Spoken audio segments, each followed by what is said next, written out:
Hello, testing. Testing, testing, testing.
Okay, folks, we are almost ready.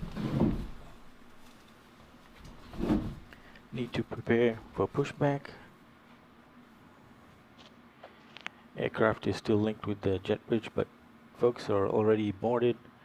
176 passengers today, flying from Colombo Bandaranaike Airport.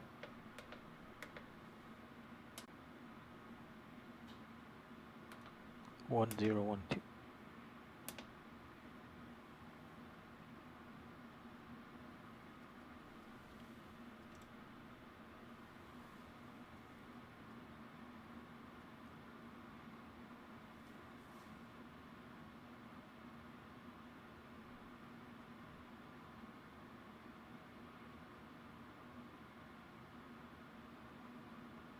Okay, APU on the bus.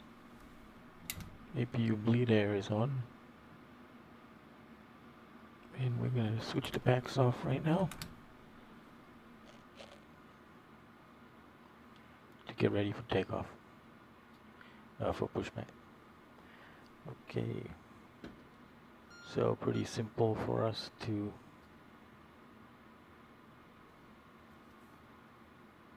taxi via apron 4 to Papa all the way down to Echo holding point, runway 04.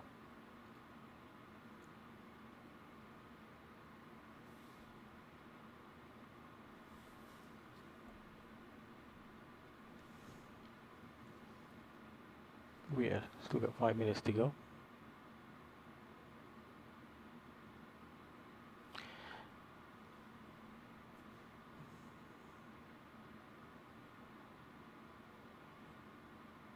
I thought you'd get a kick out of this. Here's a flight board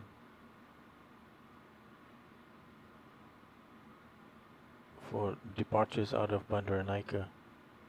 Ah, it's taken off already. We'll check it once airborne, but there was an aircraft that was scheduled for departure at 7:30 to go to Kuala Lumpur. So they're slightly ahead of us, and they were there not a few minutes ago. See if they might have been delayed. No, I think they've taken off.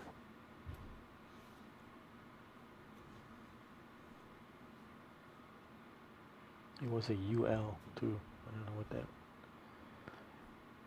Okay, so 30 seconds to go. Fuel is loaded. Passenger seat belts are on.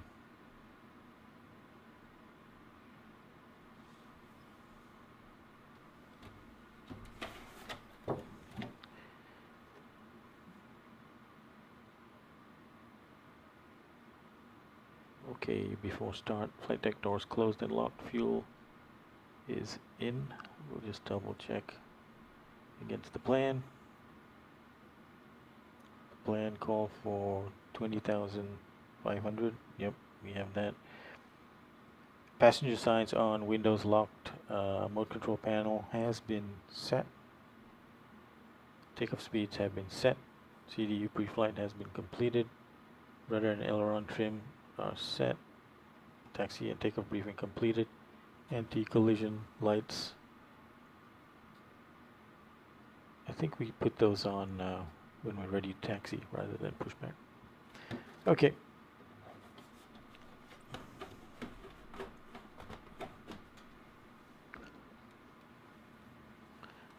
Hi guys. Just to let you know, this flight today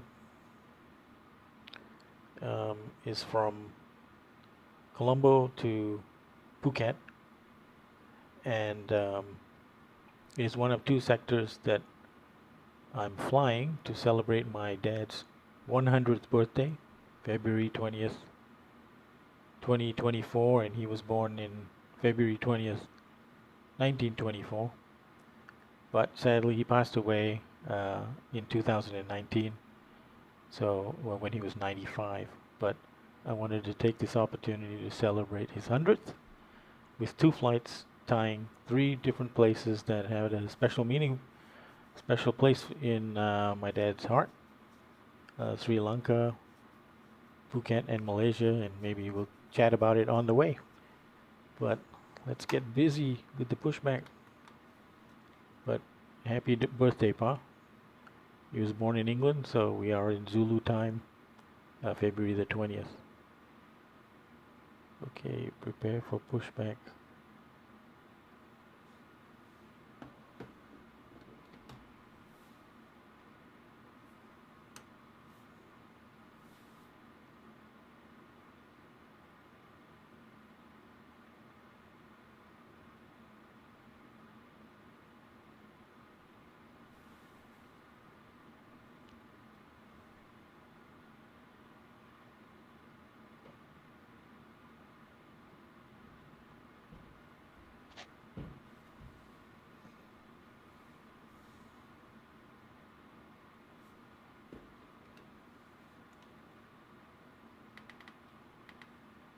Hello, Captain.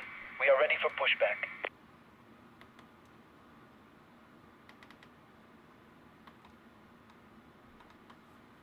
Okay, we should be pushing back nose right. Departure checks completed. Bypass pin inserted. Yeah, nose right.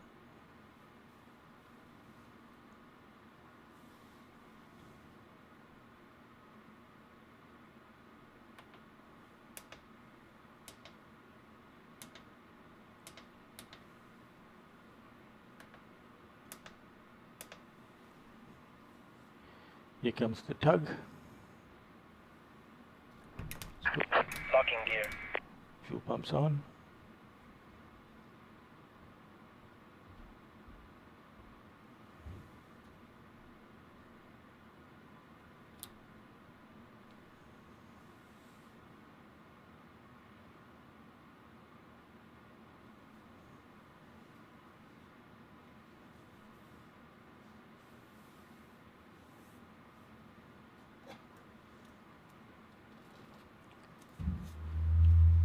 Nose right. Release parking brakes, please. Parking brake released. Commencing push. All engines clear. Start at will. We had to start 1 minute late. Okay, let's start. Engine number 2.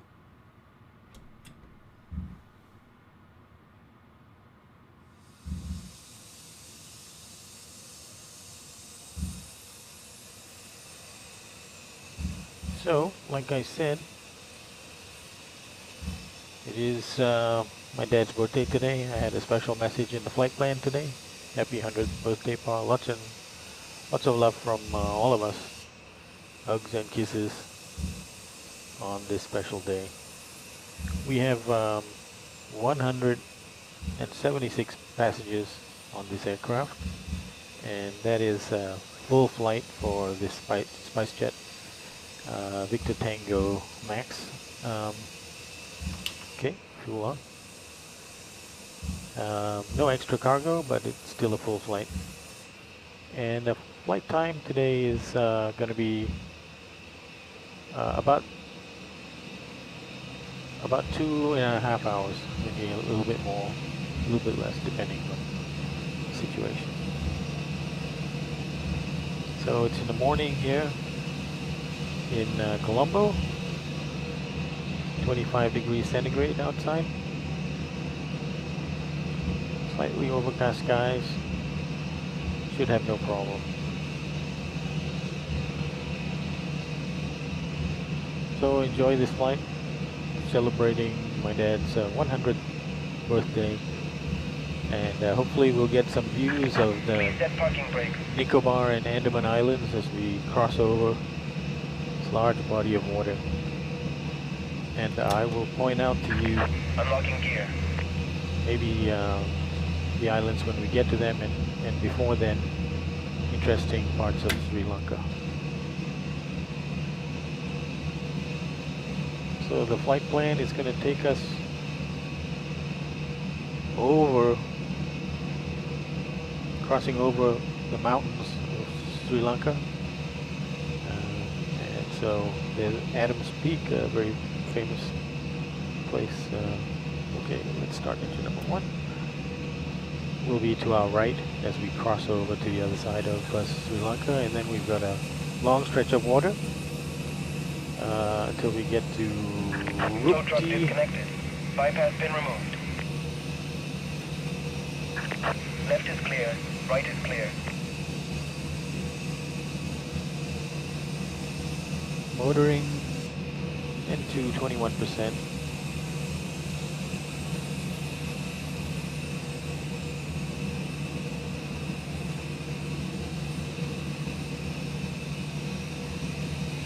Into rising. 25% fuel flow on.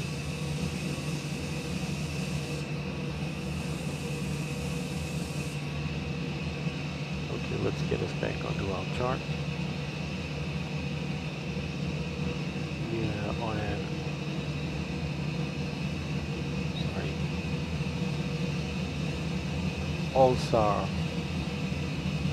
Allsar 2 Delta. Okay.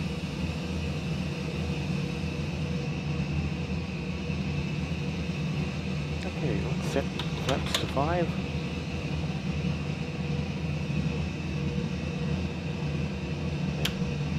Your damper should be on. Oh, okay, electrics. There we go. Your damper is on. Cross feed check. Right. Dim. Right. We have fuel in the center tank.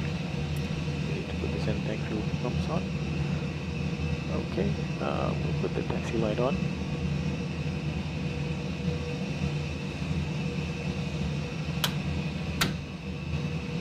Okay, engine starts to continuous. Wow.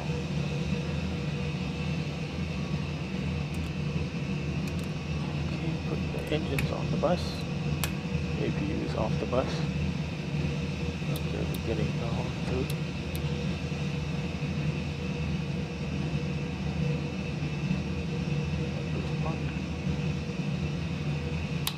Probes on, no need for anti-ice. Anti-collision on.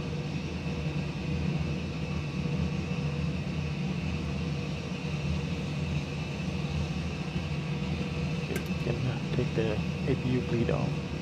Turn the APU off.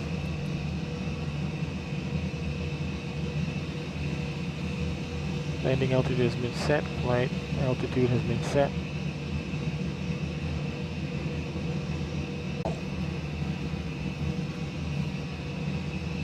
What we need to do now is test the controls.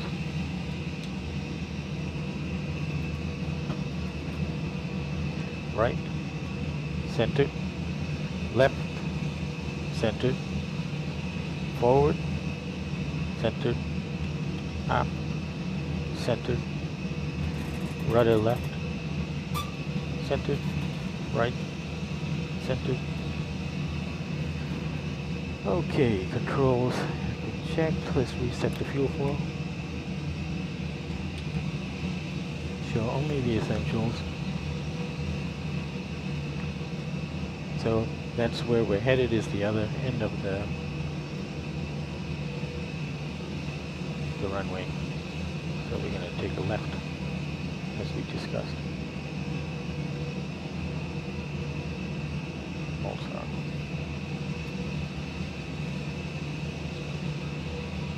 Bandra Naika traffic. SpiceJet 100 is ready for taxi out of Alpha 3, and we will be actually Alpha 8, and we'll be taxiing from apron A via taxiway Papa down to Echo holding point runway 04, and we are going to be expecting an All-Star 2 Delta departure for Phuket.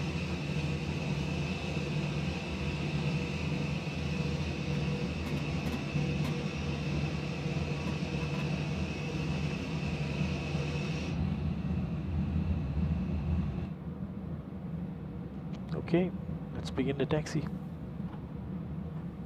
Parking brake off. Well, let's not be too hasty.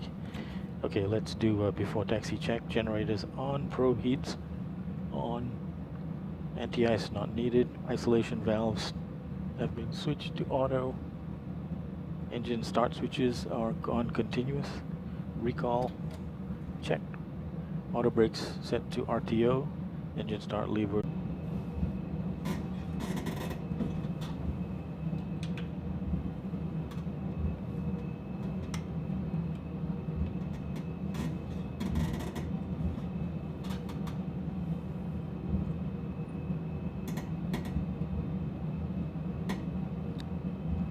Sorry about those creaky rudder pedals.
Swerving to avoid a pothole.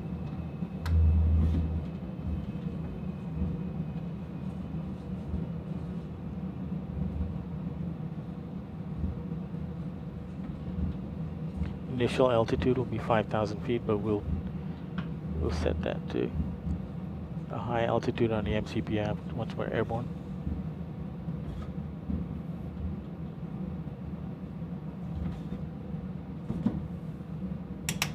Probes on. Lights on.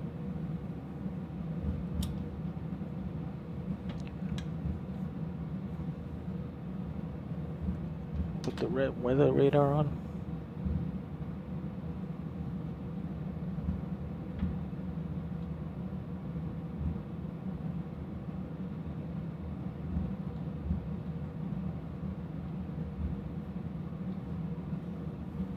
Stop here just briefly.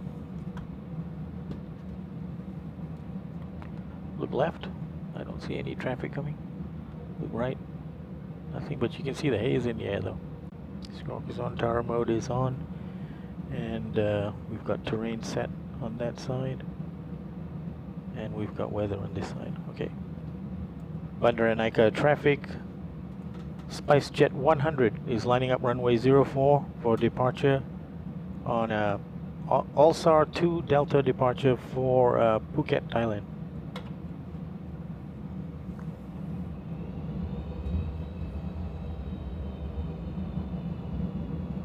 Approaching 04.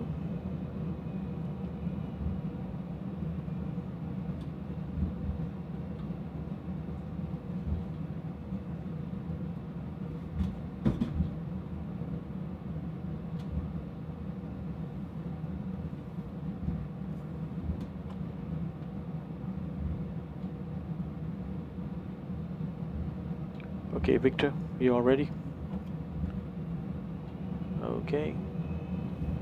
Let's power it up 40%. 04. Forward on the controls. 40%. Set takeoff thrust.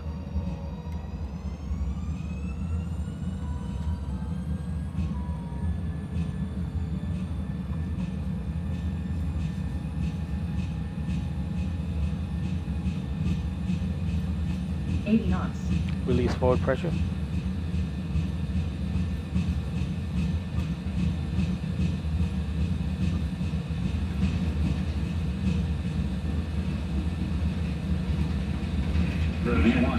Rotate.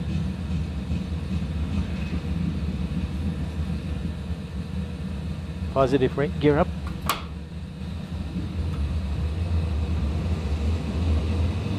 Flaps 1.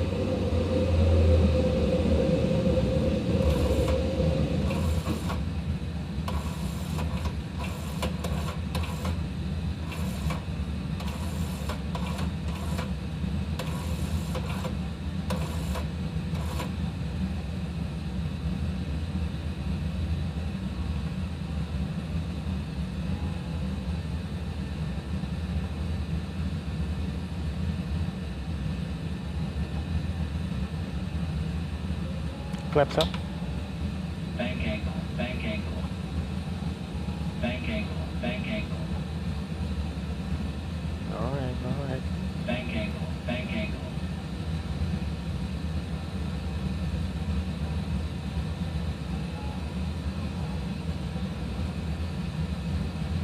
Alright, let's go command mode. Bandaranaike traffic. SpiceJet 100 is airborne passing 3,000 for 5,000. We'll now be climbing to our cruise altitude of flight level 370, but complying with any restrictions along the way. Bandaranaike traffic.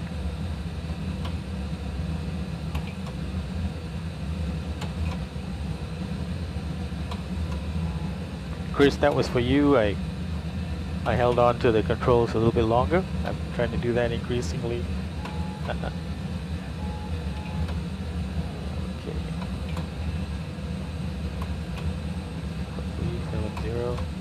Looks like we're going to go straight through that cloud.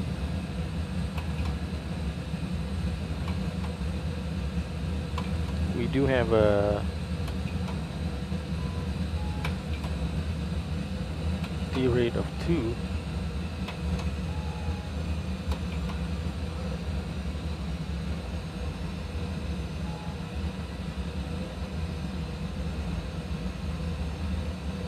Takeoff 2, but right now it's sitting at cruise, which maybe because we're on this altitude hold.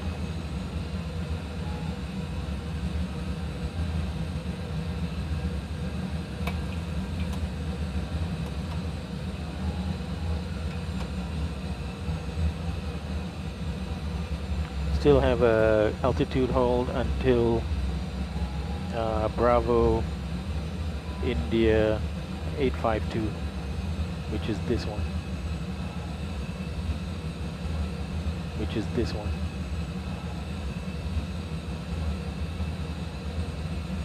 So it looks like we're almost above the clouds, but we have to wait a little bit to climb some more.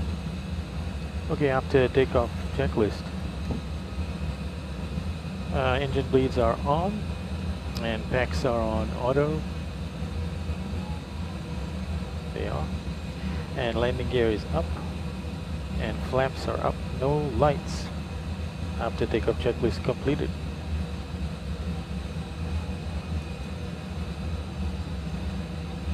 Alright, so we've got about 5 miles to go before we start climbing.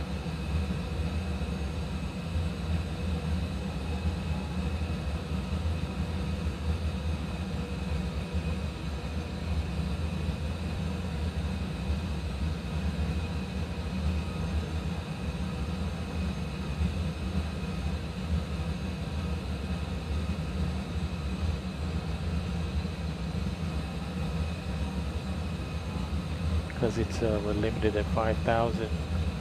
We're also limited to 250 knots.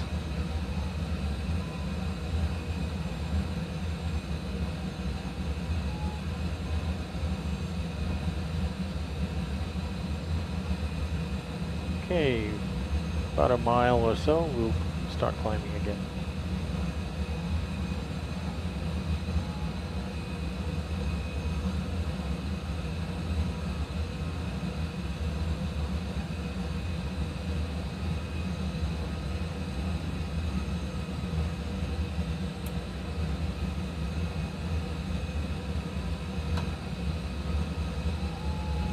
Here we go.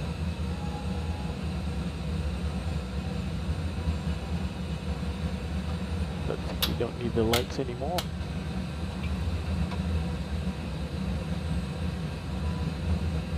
Really clear skies now. Start switches to auto. A little too early to let you out of your seats.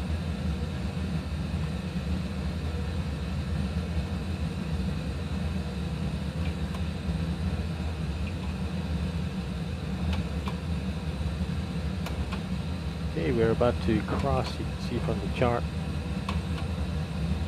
a mountainous area, and you can maybe make out the mountains right over here.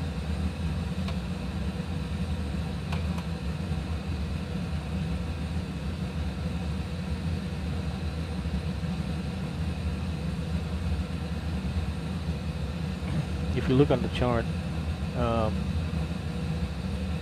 there is a waypoint that we're coming to now, Bravo India 853, and if you go straight down, there's this mountain area here, sort of almost south of that, Bravo India 853. That's where Adam's Peak is, a very holy place for Sri Lankans, and the deal is that you climb up there starting the wee hours of the morning, well before light comes up, and you make it to the top before sunrise, and then the sunrise will actually cast the mountain shadow on the clouds on the other side, and then a lot of folks are involved in prayers and stuff. So my dad and I and my mom, I think my mom went too, went on that trip in the 70s, and on that trip we did do Adam's Peak. It was spectacular. I wish we had some preserved photographs of that, but we don't, alas. A little bit further down, Colombo used to be the home for a very famous writer, Arthur C. Clarke. And you probably know him just because he is so famous. But he lived in Colombo, and initially he lived in Galle, which is towards the southern tip of Sri Lanka. And he was very much into scuba diving. He liked scuba diving in Sri Lanka and also on the Great Barrier Reef in Australia.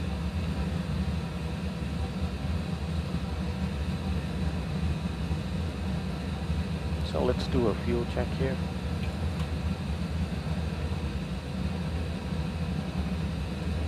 Long way to go.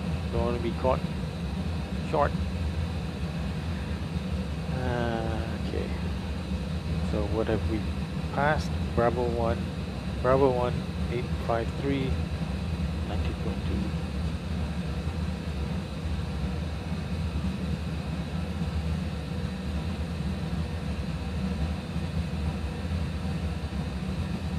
okay. Always good to have more than the plan. Look at this as we climb out. I did a... Oh, we're on climb right now.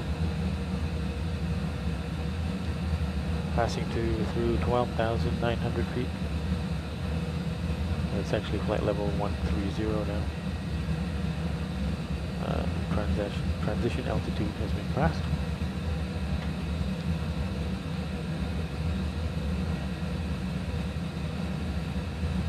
Okay, well, we're not yet at the halfway point across these mountains, but look at those. I don't know if you can oh, sorry. I don't know if you can see them up there.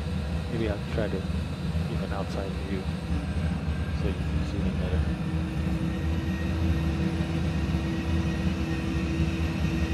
That's our aircraft. Yeah, relatively early morning. Look at those mountains. Unbelievable.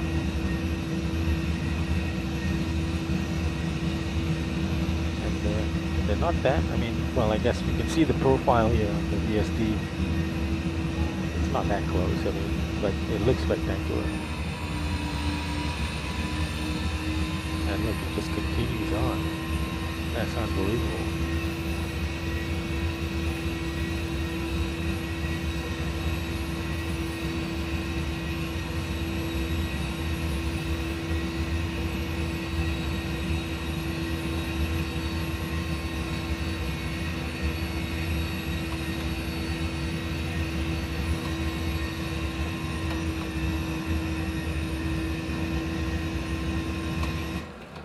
So I can actually, it's a wing view out our right side. So, you know, straight down there somewhere is Adams Peak. I wish I could point out the exact one, but it should be slightly behind us. So it might be the one way back here, possibly, or that one. I'm guessing.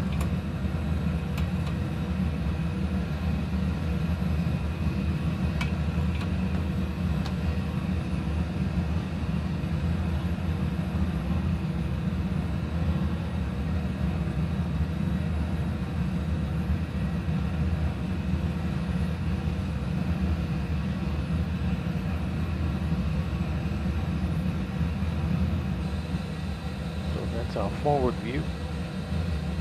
That's our right view. You can almost see the coastline. I don't know if that's true or not. Let's look out the left view. We're definitely making progress here.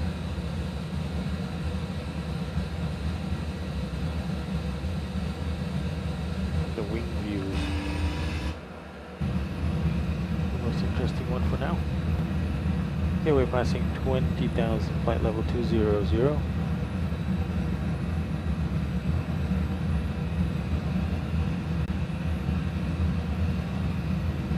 Okay, VI 854, 18.8. I'm not 100% sure, but I think the highest mountain on Ceylon is Sri Lanka is to our right, 8,262 feet. At least that's the best I can tell. I believe so.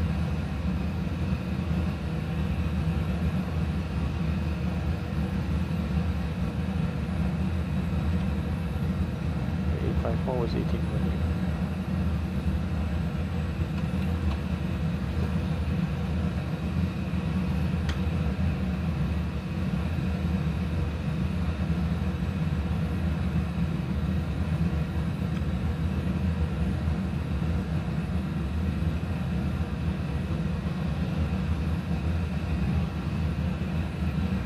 So we've got about 1,071 miles to go. We took off on time, so assuming our calculations are accurate, we should be arriving in Phuket at 0606 and our clock here says 0604, and right now it's 0328. So it's about just a little bit over 2.5 hours from now.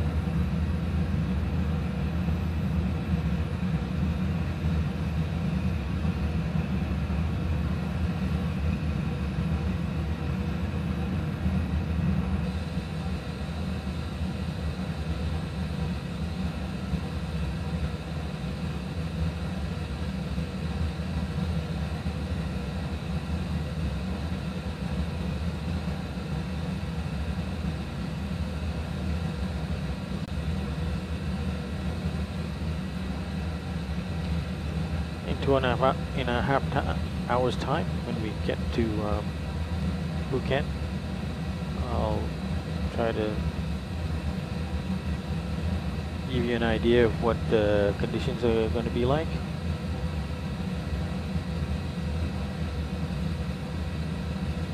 Phuket at about 6:06.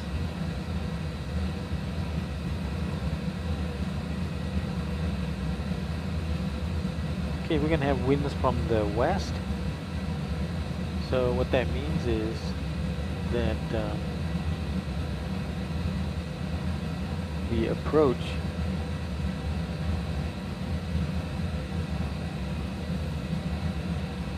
to Phuket is going to be, we're gonna head for Phuket, and then we're gonna actually go past the north, go downwind to the north of the runway, and then loop back and come into land. You can see where the VTSP is, that is where the airport is. So we're going to fly to the right, down, and line up with the ILS into Phuket. Otherwise, if wind changes, we may have to go just straight in, which is easier, but that would be an RNAV approach. There's no support for ILS. So at the time we arrive, the current forecast is showing just scattered clouds at 2,000 feet. That should not be a problem. And visibility of more than 10 kilometers. And the current temperature in Phuket is a nice balmy 88 degrees Fahrenheit. And that's rising, so it might be in the 90s by the time we get there.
Okay, passing through flight level 310.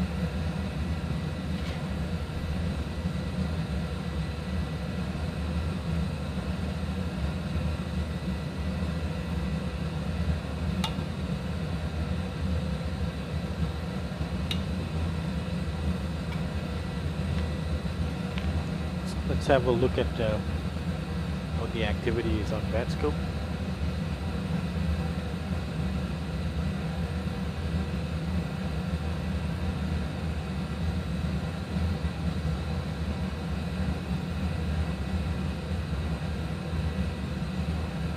That's our progress on the purple dot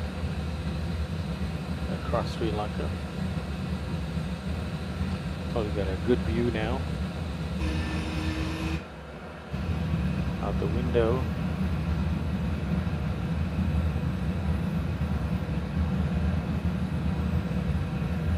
Okay, now let's widen it up.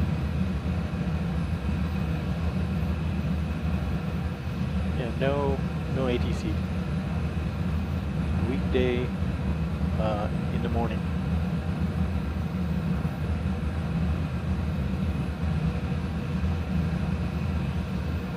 I think it's. I wrote down what time it's going to be. Phuket is going to be roughly at, let's say, at 6:06. It's that means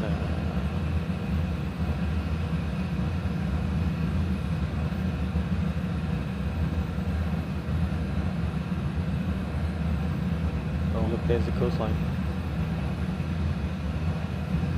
6:06 Zulu is about 1 o'clock. 1 o'clock in the morning, East Coast time. Oh, okay. Center tank fuel is under 1,000 pounds, so we can shut it up. Okay. Did you see that by the way? Going down the south coast, southeast coast, east coast, looking south. We can also try and look up to the left, and that would be the north coast.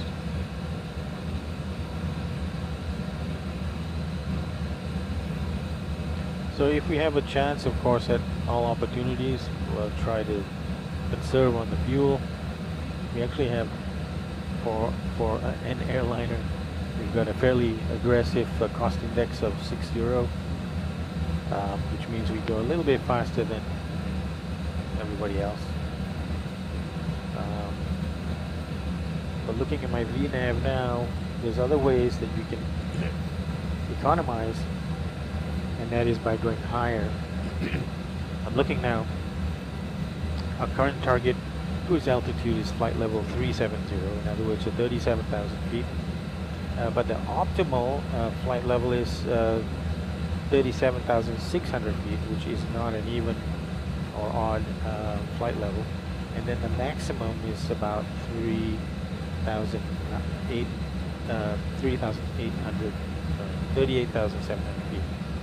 So we can't get there and still maintain an odd number, which is what we need as we fly east.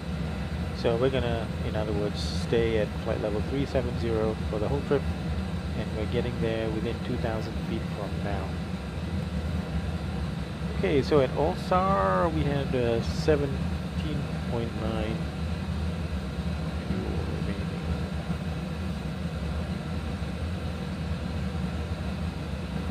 You don't have to check this every time, but it's good to do it periodically to make sure you're in good stead on the fuel.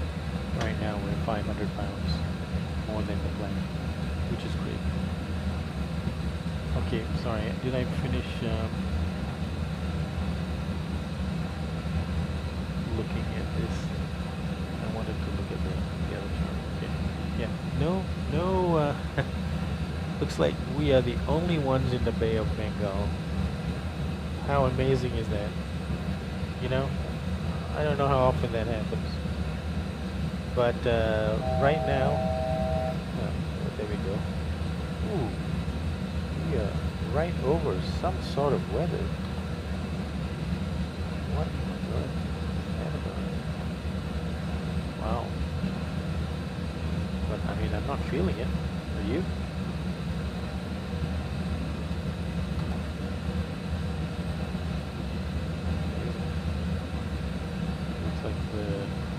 Leaving it now. Okay, so if you look at the borders here, we are right now in Colombo, the Colombo Fur, which is under the control of Sri Lanka. So Colombo control. If there was ATC, we'd be talking to them. And then the next one would be above that is Chennai control, which the Chennai Fur under India. And then interestingly we go into Lupo control before actually crossing into Bangkok control. So we pass through a number of controls, and none of them which are manned right now. So interesting about that.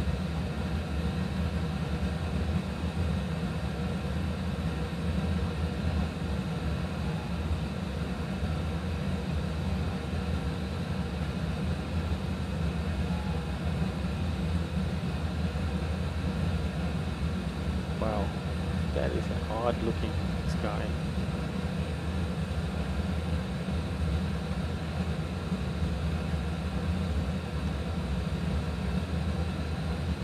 Look at that on my nav display. Wow, that looks outrageous.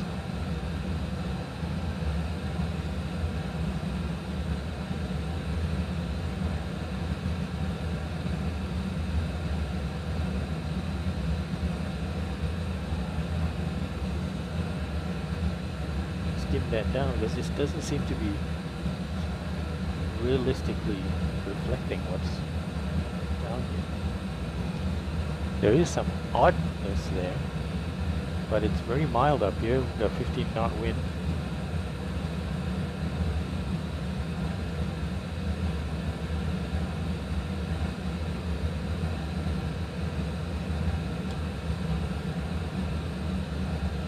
Let's extend our range there. Okay, well, we're not getting any impact from that. Not too worried. Okay, we're going to try something. Okay, let's just do this. Position report. Sounds good. Hang on. Fuel remaining. Okay, fuel remaining at VDAN. Position VDAN. And I have a page here, if I can find it.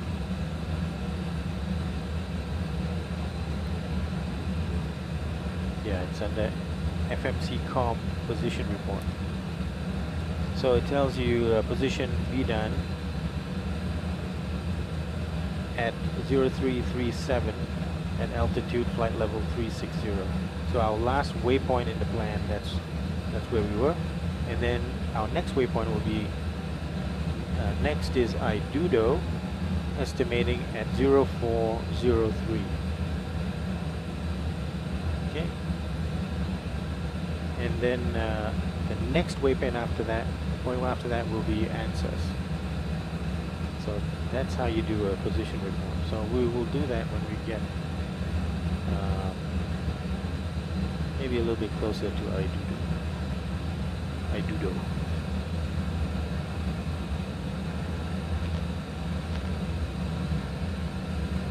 Okay, Victor, everything good?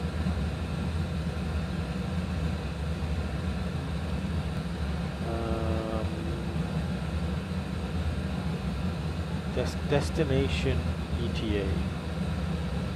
Destination ETA is saying 0543. And then that's interesting. That it's saying 0543. Because over here we're saying 0604, which is about 20 minutes later. I bet you this is more accurate, sadly. And what time should we be arriving? Actually, is around the 0604, which is in the flight plan. So maybe we'll get contrary winds as we proceed. So actually, we should pass Idudo and then give a position report.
airborne now.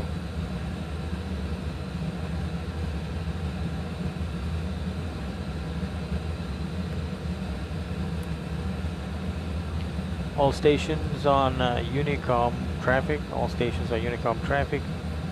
SpiceJet 100 is currently level at flight level 370. Position report. Position BDAN at 0337. Flight level 360. Estimate IDUDO. But you know, I'm not feeling it, but I'm feeling fine, like you suggest. I'll give you a heads up, maybe when we get to the Nicobar Islands, which you can see they're at the waypoint called Rupti, and if we look right, they should look good. Anyway, thanks for the greetings.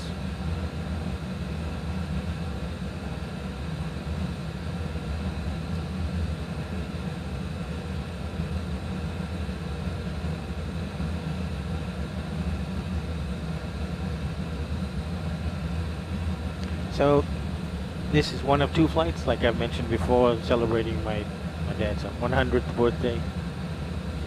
So my dad, during World War II, in the early days,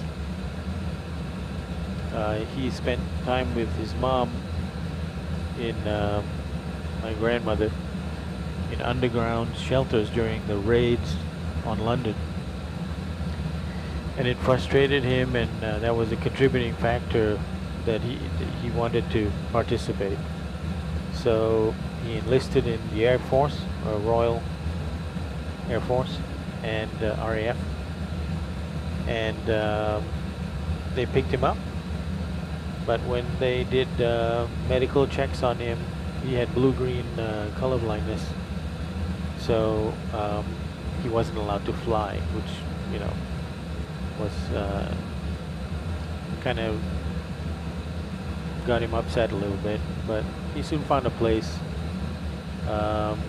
and he participated in the RAF during World War II with postings in Egypt, India, and then eventually, after the Allied troops recaptured Singapore, he was based in Singapore for a while too. And when he went back to England, he had now been exposed to a lot of the East, and just out of personal interest, he wanted to go back.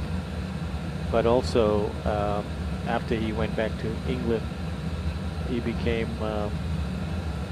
interested in a certain lady that he knew that he didn't have the means of supporting at the present time.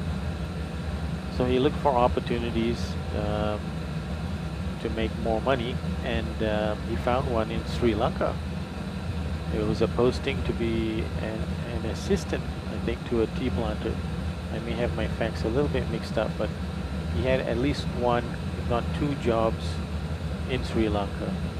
And the last one he had was an assistant to a tea planter. And he was pretty bright, so he worked on doing the books for a tea plantation, for the tea planter. And he discovered that the tea planter was actually on the take, was skimming. And the tea planter caught on very quickly that he had caught on to this. And so found him, or assisted him to find an alternative employment in Malaysia. So he was in Sri Lanka for a few years, and he had made some really good friendships. And when it was time for him to board his steamer to go from Sri Lanka to Penang, I'm not sure if it went all the way to KL in those days, but anyway, to Malaysia, he was very reluctant, and he had a few drinks with his buddies. He was very sad to leave them, and they ended up having to carry him onto the ship. They took him to KL, to Malaysia, where he prospered. But he's always thought very fondly of Sri Lanka, and I enjoyed it when we went back there in the 70s. We went to, like I mentioned, the Adams Peak, but we also traveled to wildlife preserves, to beaches. We went to the beach at Gaul where Arthur C. Clarke lived in Gaul for a while, and that was beautiful. I have really strong memories of Sri Lanka, which I really love. While I was there, I did research and wrote a paper on the tea planting business in Sri Lanka at one or two different companies, and I submitted it, and the teacher lost my paper. This was during high school. I was in Phuket, where we had a great fortune. My dad built his 37-foot Simbrief Lock Crowther design catamaran in the early to mid 70s. We almost immediately after getting it and getting all the kinks worked out, we started traveling by sailing the boat to Phuket, and also to the east coast of Malaysia, to Tioman. But in Phuket, I remember when we went there in the late, just the mid to late 70s, mid 70s really. There was nobody in Phuket. You know, if you go and look at Phuket today and compare it to what it was then, there's nobody.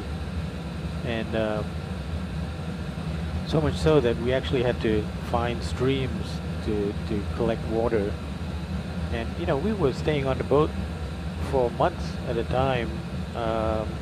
It's such a beautiful place, and we really anchored on a bay, in a bay called Kata Bay, and we befriended some village people, and they eventually allowed us. They invited us and allowed us to use their well to collect water, and you know, we would spearfish fish and bring them to the restaurant.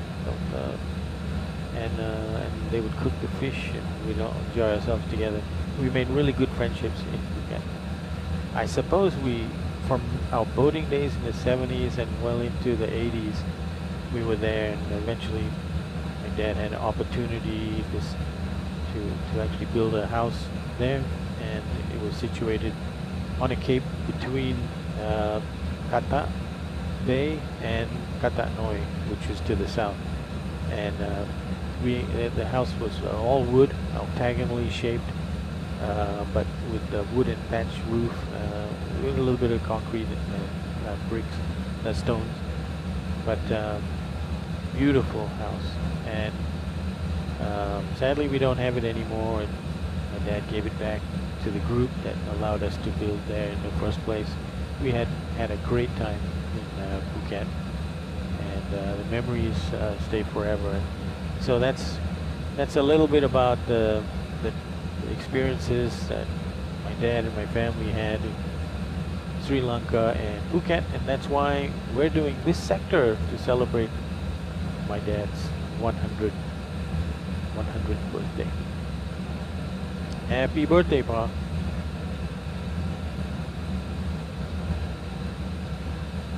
Well, we are still a long way from Phuket.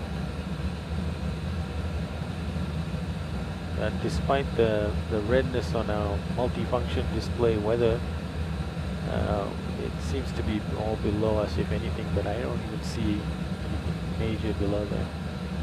I'm not really understanding why it's like that. Okay, here we're coming up to Idudo. We'll just do another fuel check here.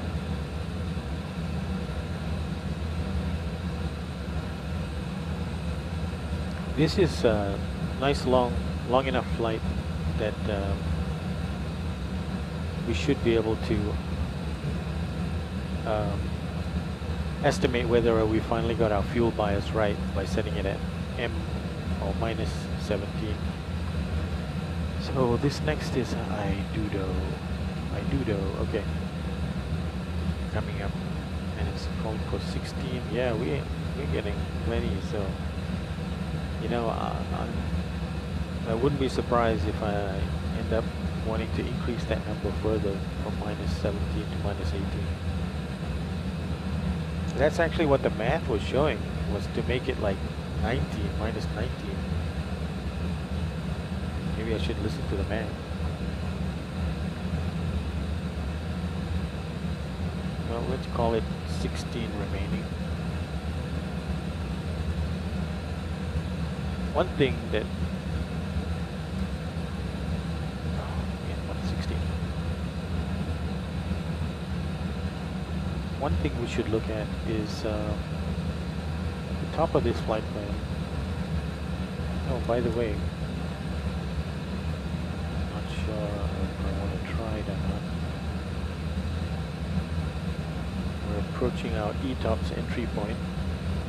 Well, okay, let's do it like this. And SAS. Okay, let's find NSAS, which is our next waypoint. And let's put a fix there and 22 miles. Okay, so on the outside, okay, so the mode, there's a circle around ANSAS now, and the circle in front of it, I mean where the circle cuts the magenta line ahead of after ANSAS is the ETOPS entry point.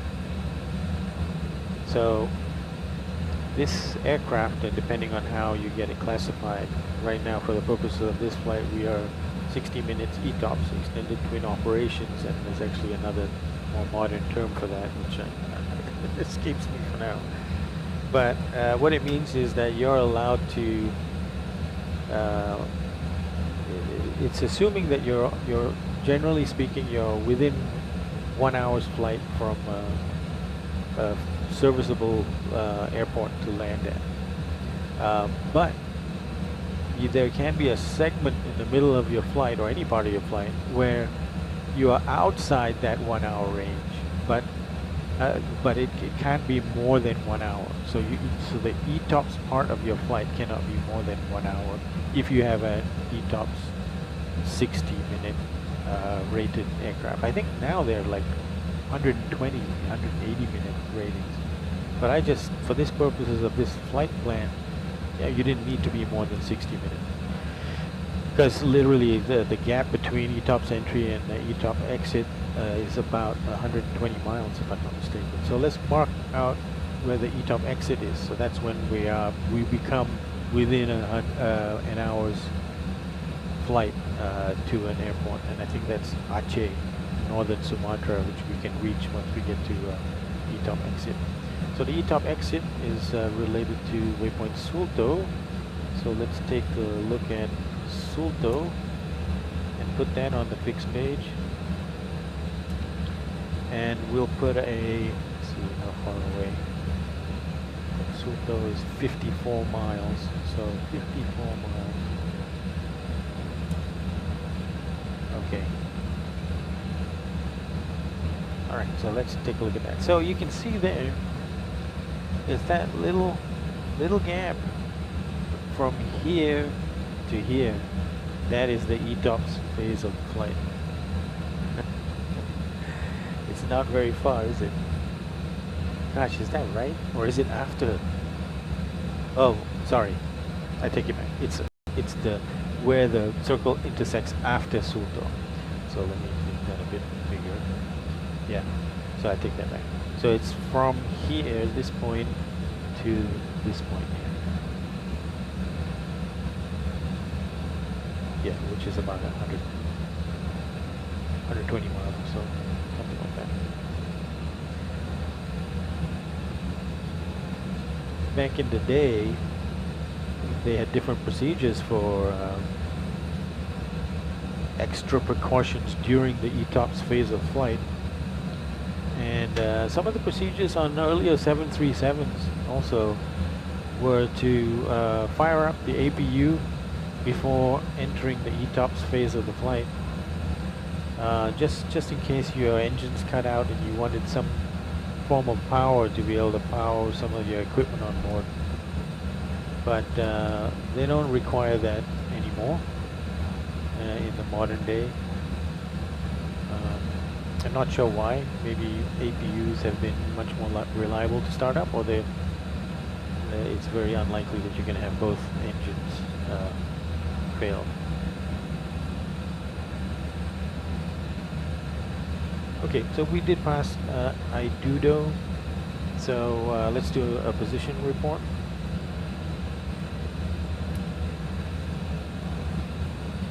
All stations on Unicom. All stations on Unicom. SpiceJet 100 is level at flight level 370. Position report. Idudo at 0403 Zulu at an altitude flight level 370. Estimating ANSAS at 0413 Zulu. Next, Sulto. Unicom traffic. Okay, so let's pay attention to that. So now Idudo was at 0403, estimating ANSAS at 0413. So let me just write that at ANSAS.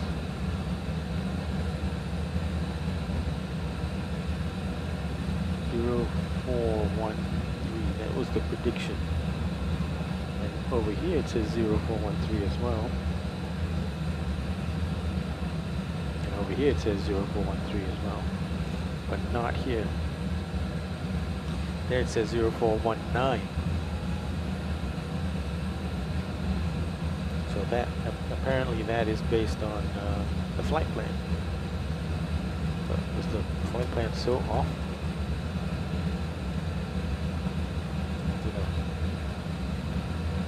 Once we get there, we'll see what time it actually works out to be.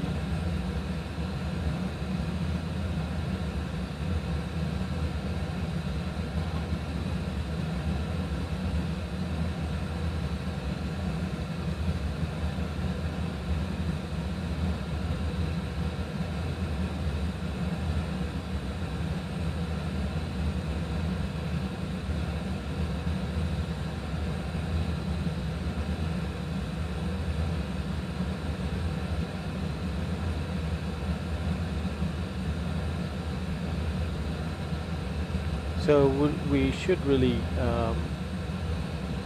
do another position report at Sulto, which is when we are going to be crossing into, we should do it actually slightly before Sulto, maybe 10 miles, 15 miles, 20 miles before we get to Sulto, because we're entering a different floor boundary. So we're leaving Colombo and going into Chennai for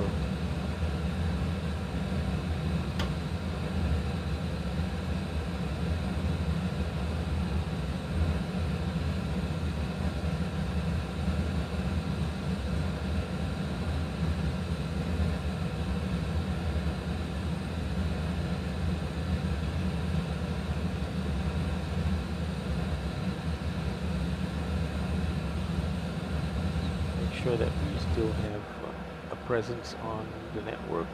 Yes, we do. Nobody inside.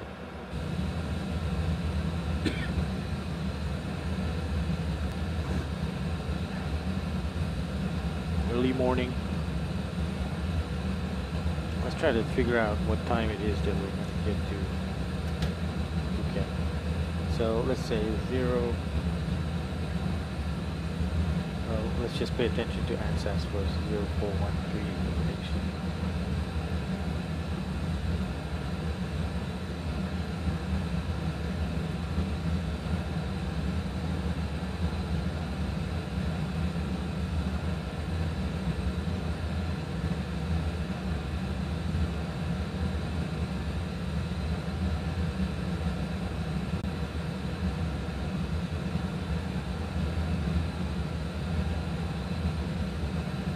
We're going to be 0413.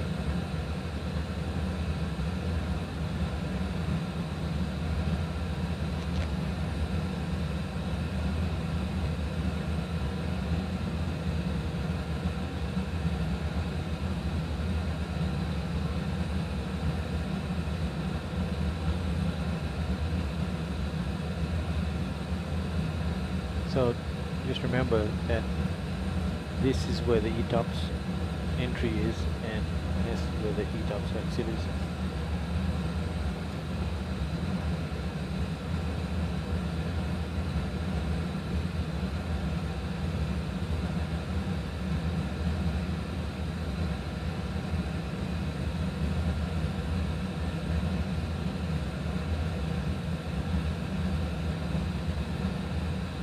Yeah, ANSYS was 0413, so, and 15.4. Wow.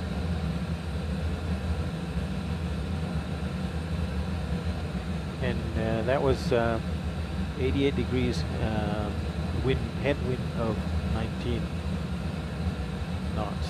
So let's have a look at what the forecast was calling for. Winds aloft, and at ANSYS at flight level 370, we were expecting a headwind of 17 knots coming from 091. So it's very similar, and actually slightly less of a headwind, and yet we're still doing considerably better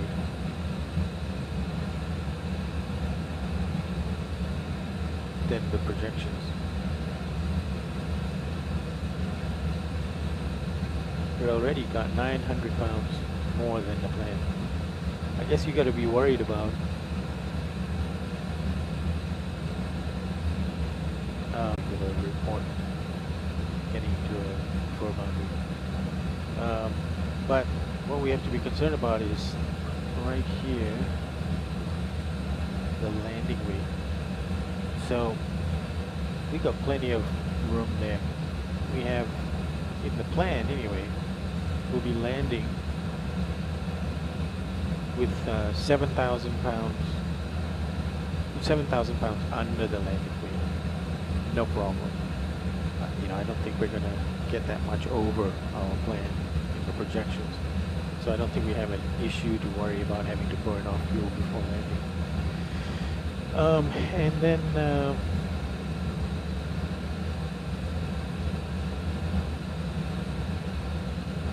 I forgot what I was saying it. Okay, never mind.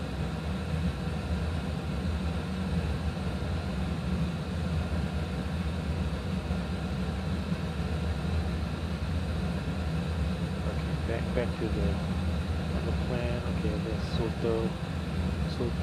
Okay, we just entered the ETOPS phase of the flight,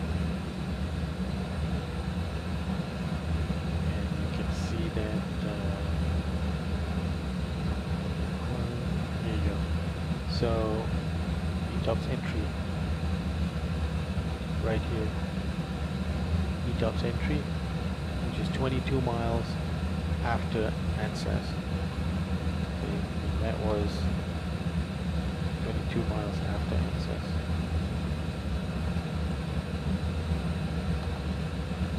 And so the ETOPS exit is 54 miles after Sulto.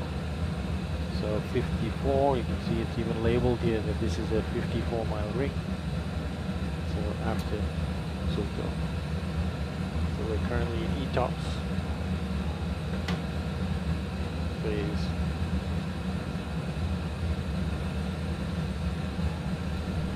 And so we will be in ETOPS when we make our report.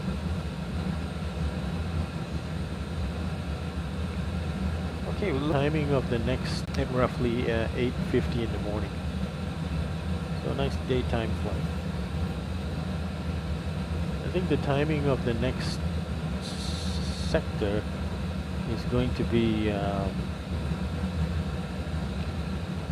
it's going to be slightly early in the day, more than I like, and I think what I'm going to do is I'm going to advance the sim clock by about an hour, just so that we got a little bit of more decent light as we come into Kuala Lumpur from Phuket.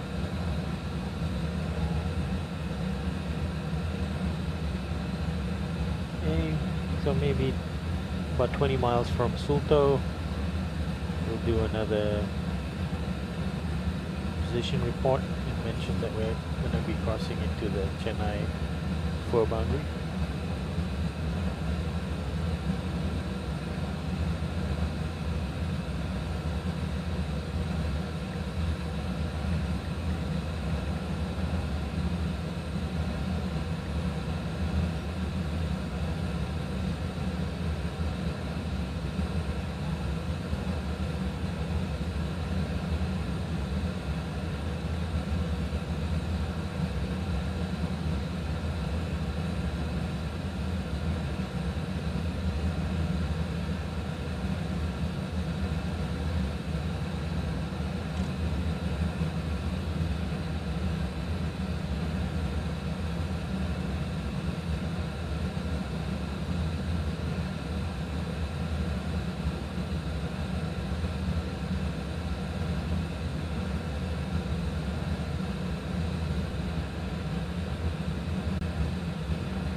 All stations Unicom traffic.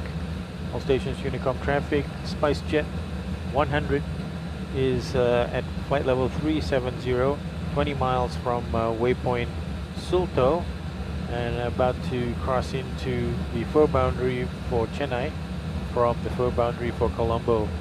We offer this position report.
Sulto 14.7 remain.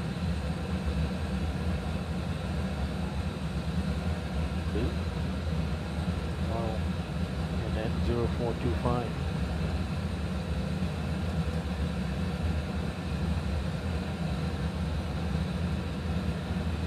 the position report says. Yep.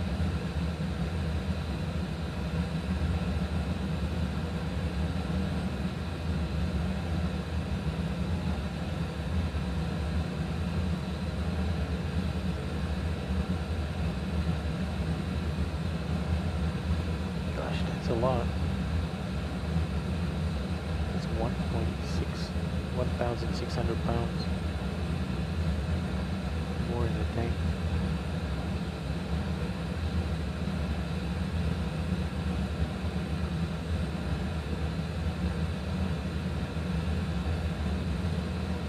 Okay.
Okay, I'm gonna go for a break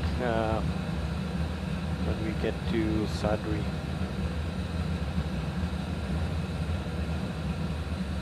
About 7 minutes. Gotta go walk the dog.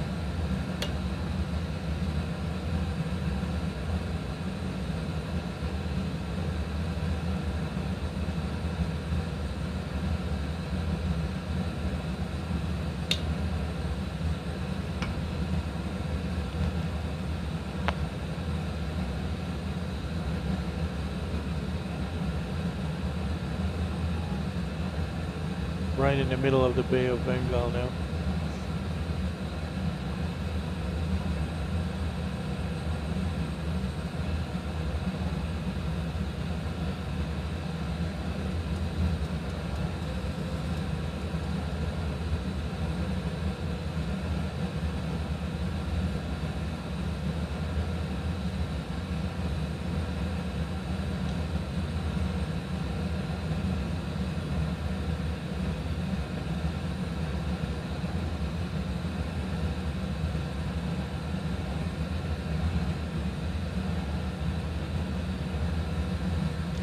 Do a check here, like Captain David always told me to do.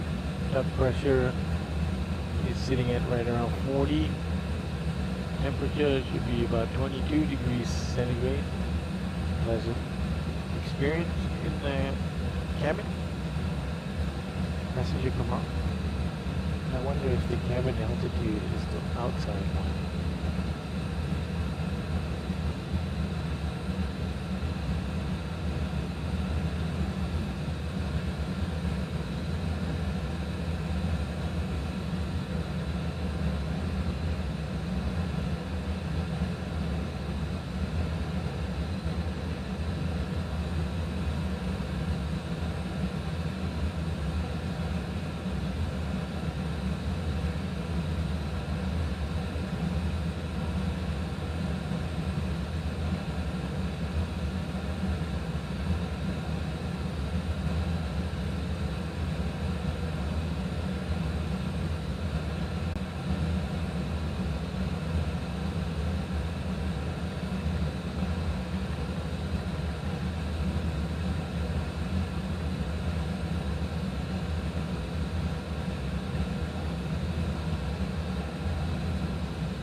same as on the program.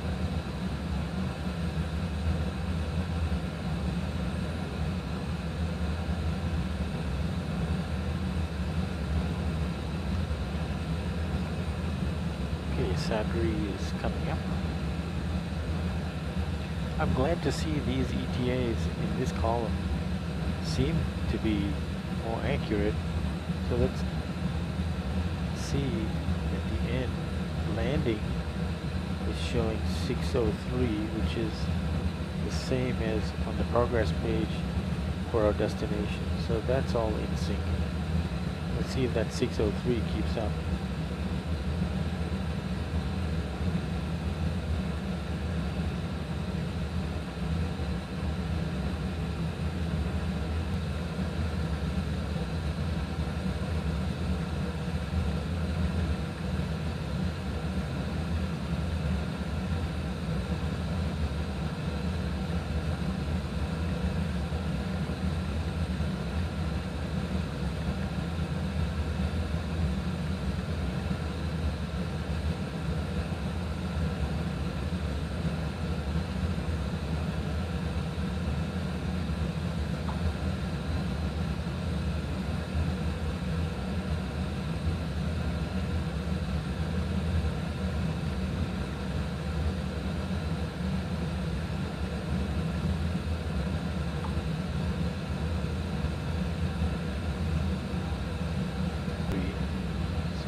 Okay, so Sadri,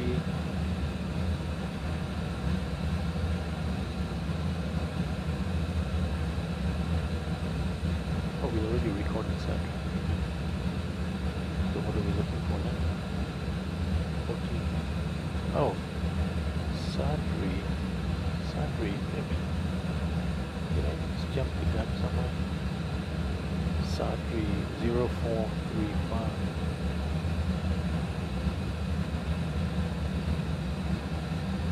Yeah, maybe I got the wrong point. Alright. Whatever, that's usual better. Sadri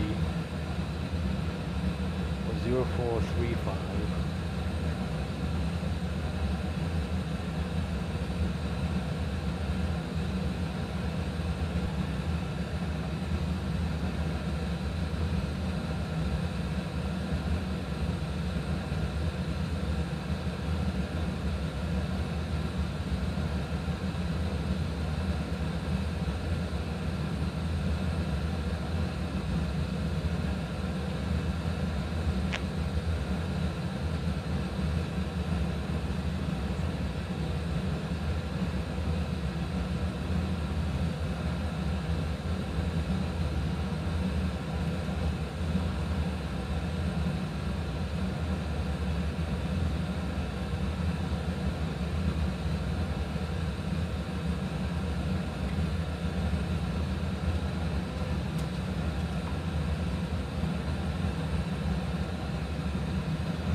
Hold on, Sadie.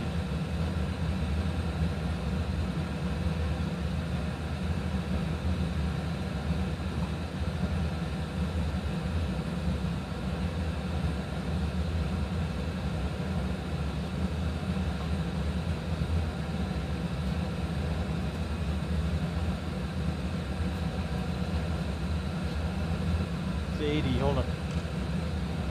Alright, excuse me folks. I'll be right back.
Okay, folks, I'm back.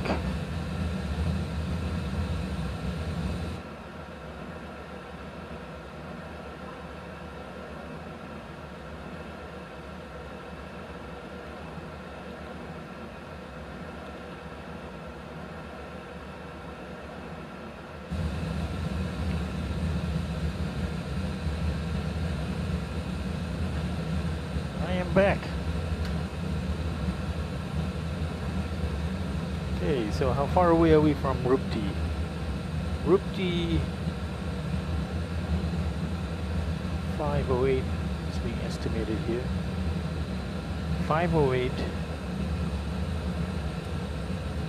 so about 160 miles away. That's interesting. So 508, 508. So 15, in about 22 minutes or so, we will be in the vicinity of the Nicobar Islands. I'm hoping this is a bit hazy, but I'm hoping it'll be clear enough for us to look out our right window and see the Nicobar Islands. Oh, well. Now we've got some weather to contend with. Oh gosh, come on. Let's hope it clears up. But I would like to point out islands, the Nicobar Islands. There's actually the Andaman. You see this whole stretch of islands here that we're approaching, all the way from the top to the bottom. It's got a very, very interesting story about it. I mean, one of these islands, I'm not 100% sure I know which one, but I think it might be this one.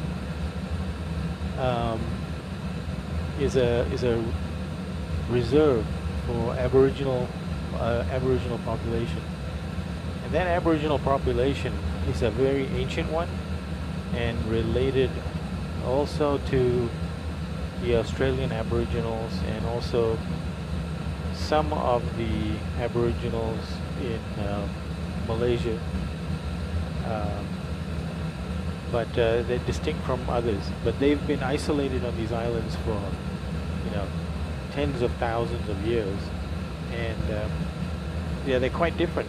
Also, quite dangerous if you confront them. But further to the south, the Nicobar Islands, to the south of Rupti, right down here, islands here, they are well known as ports of call on the way to Sri Lanka. Now, I always thought it was these islands here. I'm not sure if it wasn't these, because that seems like more direct route, but I think it's these two.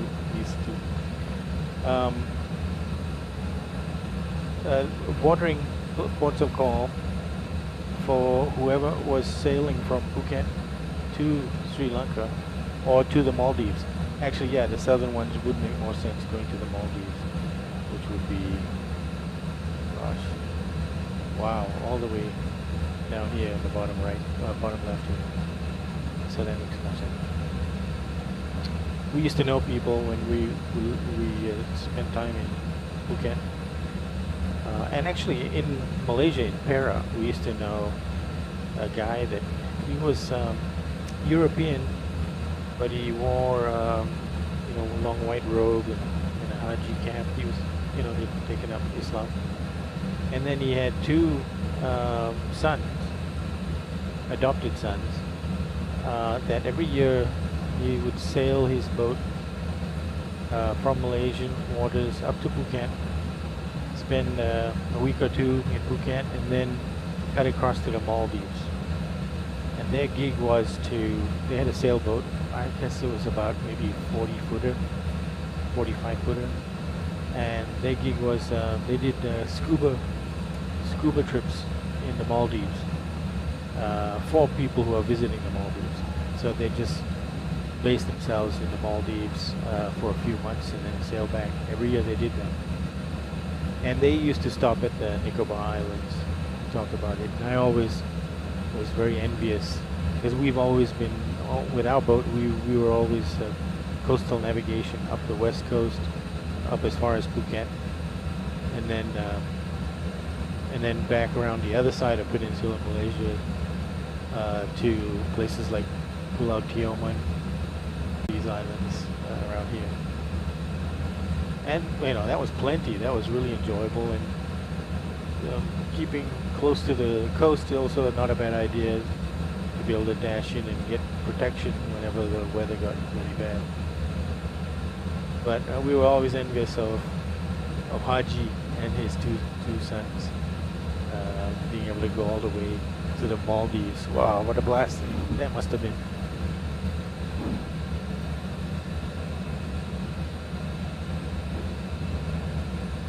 Hey, Vaughn. All right, just in time for the Maldives. Yeah, I guess that's what you're talking about. Hey, man, nice to see you on the stream. Say a few words for Pa. I'll throw them up on the screen. But we are approaching. I'll keep looking out, but it's looking a little bit overcast right now. But as we approach Rupti, which will be there in about 20 minutes, I think. 5:08. It's now. Yeah, actually, in about 17 minutes, we'll be at Rupti.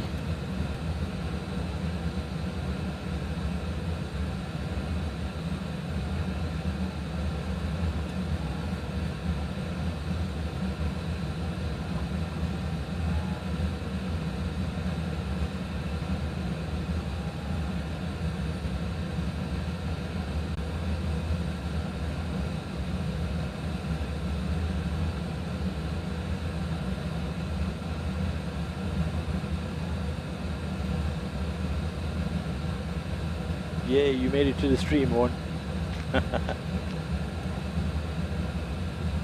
Okay, let's see. Where are the Maldives on the map there? Okay, let me show that to you.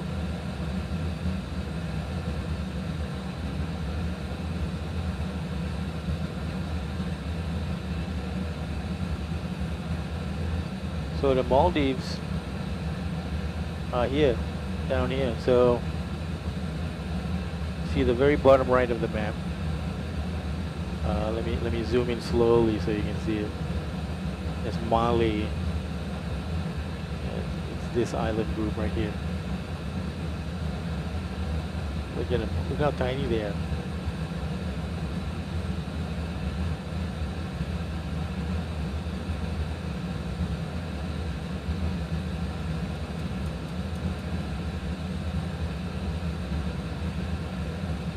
Quite a distance, right? It's almost like, we thought Sri Lanka was far, but Maldives even further. Actually, wait a minute.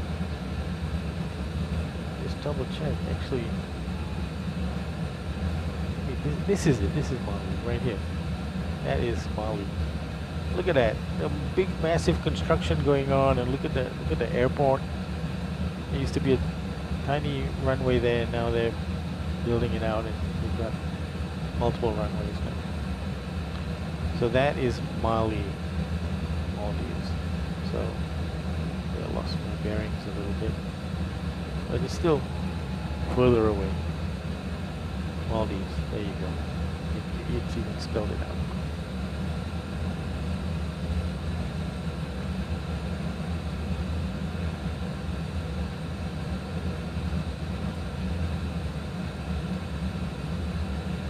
Okay, let's give a status check right now.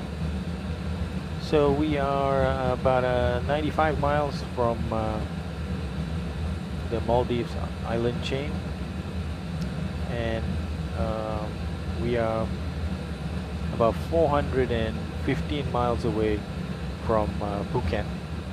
Estimated time of arrival in Phuket is 0604 Zulu, and it's almost 5 Zulu now.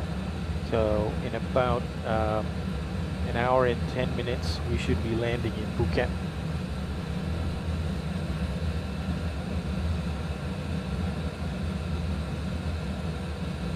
Let me check the weather in Phuket right now. so that there's no surprises. Only about an hour out.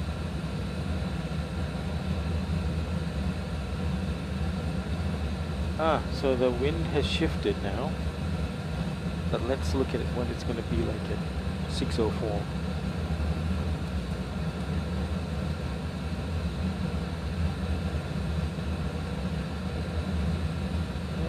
Okay. So it looks like we're going to be as planned. Currently the wind is blowing from the east, but by the time we get there, according to forecast information, it's going to be blowing from the west. So if it's you want to be landing into the wind, so we're going to still go with the plan of going over the top of Phuket Airport and then doubling back to land in a westerly direction.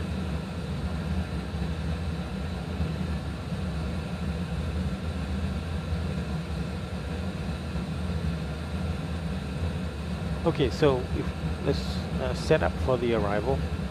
Like I said, we've set up for ILS runway 27.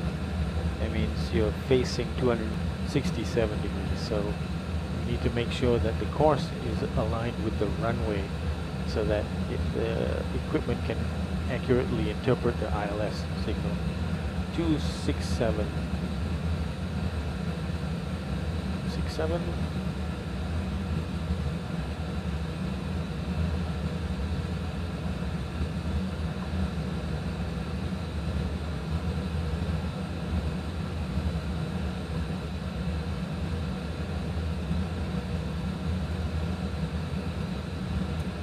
67.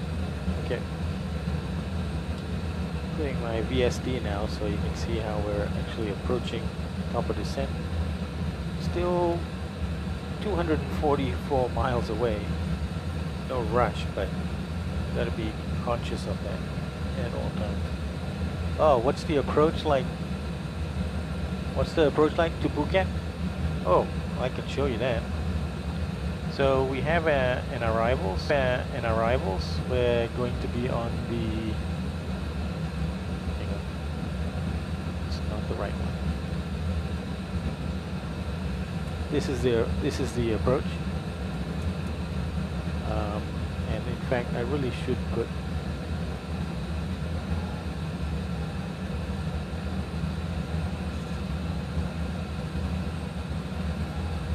Proper arrival for runway 27. Okay, let's do that. Okay.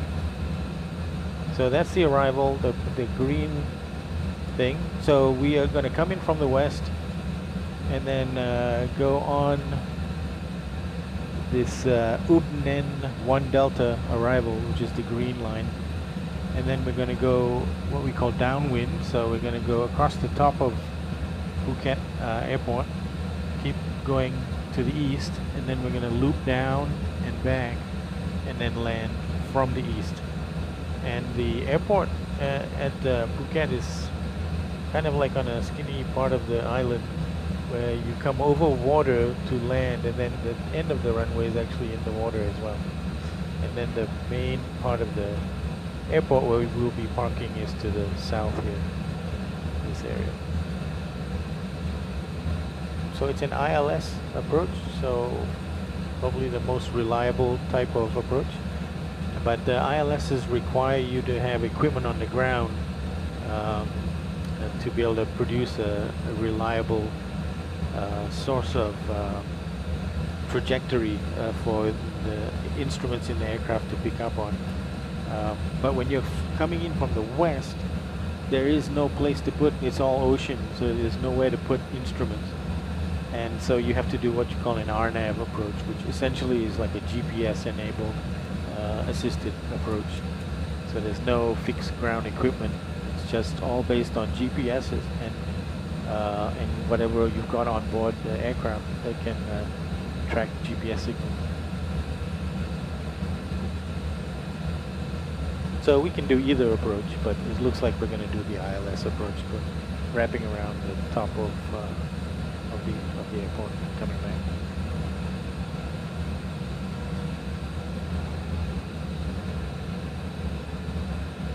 Okay, so there's some more information that we have to enter and be prepared for, something called decision height. So down here, we're coming in on the left hand side of this column here, it says ILS. So ILS, and we'll just, decision height is 550. We've got the equipment that can do ABC, so we got to dial in 550 feet. So essentially what that means is that's elevation 550. You have to be able to see the airport before you descend through 550 feet. If you cannot see the runway, you have to do a go around. I don't expect the conditions to be bad that you couldn't go around, but that's what the decision height means. So I've set the decision height. We'll do a little bit more in a minute, but I wanted to take a peek outside the aircraft. Oh, it's too bad. We can't see anything.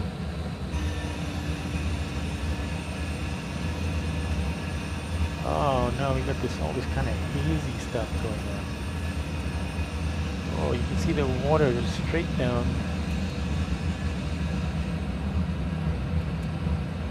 Oh, that's too bad. Yeah, I was hoping to be able to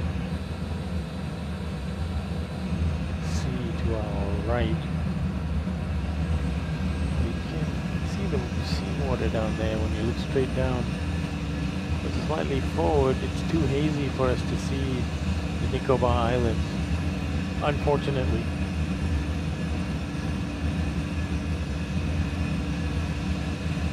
Yeah, I've seen the islands once. Alright, no viz. Okay, what else do we need to set up for? Well, you need to set up for landing. And for landing, you need to know what's your weight going to be. So, for weight, you've got to see how much fuel you're carrying against the plan.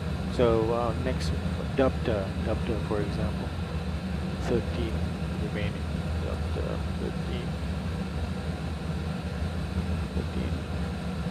So, you know, I would say that we're going to have like 1,300 pounds more fuel than the plan.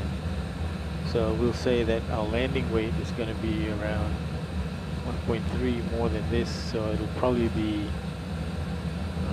estimating 10,000 pounds of fuel. That's a lot. But we're carrying about 4,000 extra. So 10,000. So our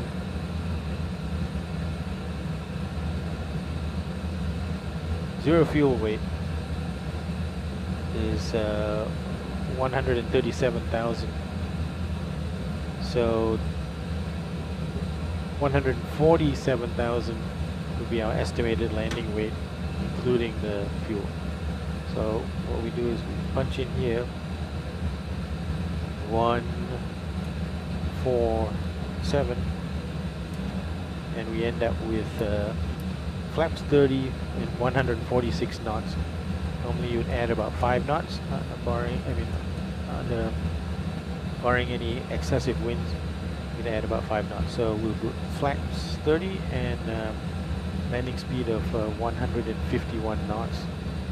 Okay, that's been set up. Now what else? We want to look at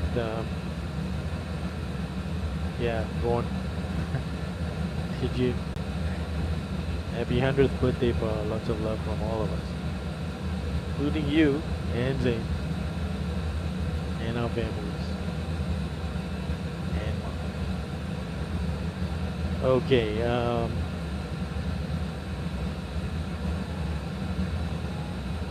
oh, okay, the airport. So we might as well do the approach briefing. So the approach briefing is your nav arrival, Ubnen 1 Delta, And as we go through this, I'm going to go through the legs page. So our first waypoint is Ubnen. So let's find Ubnen, okay? And we have to be at or below 11,000 feet at Ubnen. Maybe I'll give you a full screen here. At or below 11,000 feet. And then you're going to Sierra Papa 102, where you have to be at or above 7,000 feet. Very specific restrictions here. And then Sierra Papa 101, at or above 7,000 feet. Actually, Sierra Papa 101, Sierra Papa 101 says at or above. Okay, this at or above. That's right. And then at waypoint Cider, you should be max 230 knots and 5,000 feet or above. Okay, so that's a speed restriction which is built into the computer, so we shouldn't have to manage that, but we'll watch, and we have to manage. You'll need flap settings for that, so we'll have to manage the flap settings. And then at Barron, you're going to turn right, no more than 200 knots at Barron, and then you can switch over to the ILS approach chart. So this one shows that your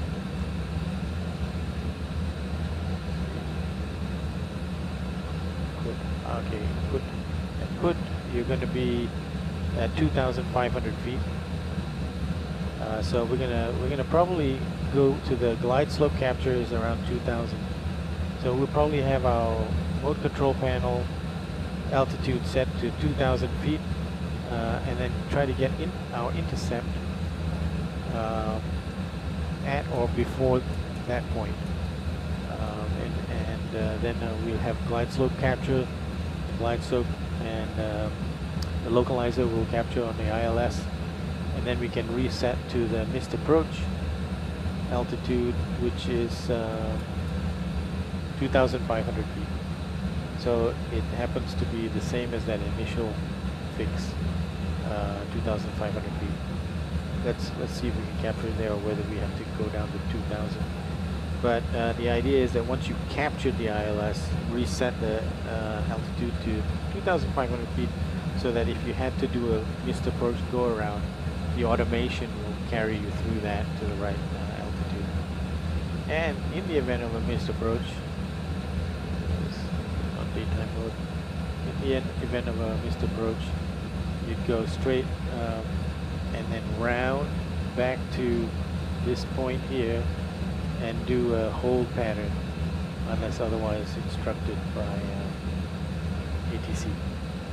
And you can see that the logic here is that you could re-enter at 2,500 feet and try again. So that's why the 2,500 feet. Okay, Victor, any concerns? Any threats you see? Not really, right? Yep, I think we're good. So let's put it back in nighttime mode, and we can put our arrivals chart on there now. So goodbye, Nicobar, Andaman Islands, to the left and right. Unfortunately, we can't see you, but we hope to visit again. Okay, we are approaching this waypoint, Samak. So we should probably let them know that we're coming. We're going to be exiting Chennai, Chennai Fur, and then crossing into Kuala Lumpur Control. So we are on Unicom, since there's no ATC around. Let's give it a shot. All stations on Unicom SpiceJet 100 is at flight level 370 and approaching waypoint Samak, 24 miles to go, at which point we'll be crossing from the Chennai Fur to the Lumpur control. And the position report we have now is Rupti at 0508 Zulu, flight level 370, estimating Samak at 0515 Zulu, and next Inkut Unicom traffic.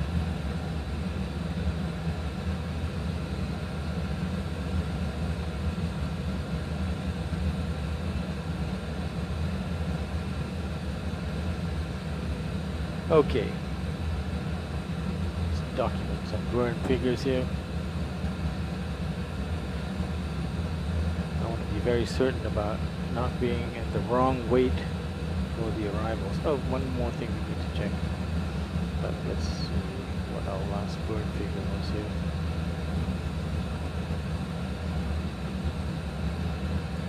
Okay, Rupti 12.2. Yep, steady gain.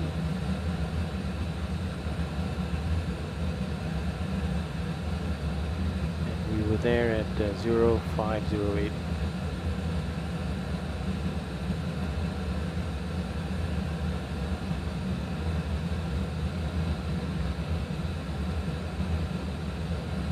Top of descent, 133 miles to go.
Still looking like 0604 arrival.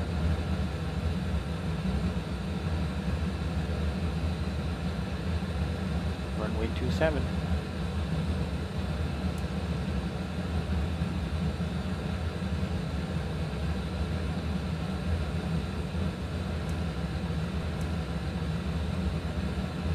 Going over to the fixed page, entering our runway, putting in some 4-mile ring, 10-mile ring, and 20-mile ring. Just a good general reference as we approach the airfield. Get some instant sense of how far we are from the threshold.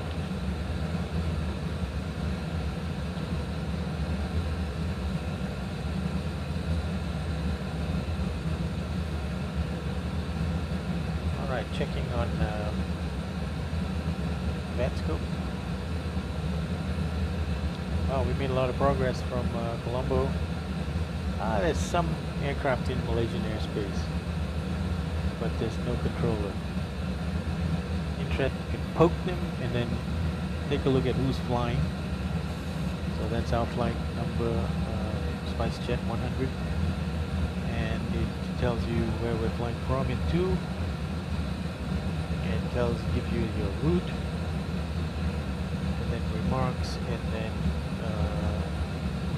you've been in the air. Well, you've been logged in to VATSIM for 3 hours and 6 minutes.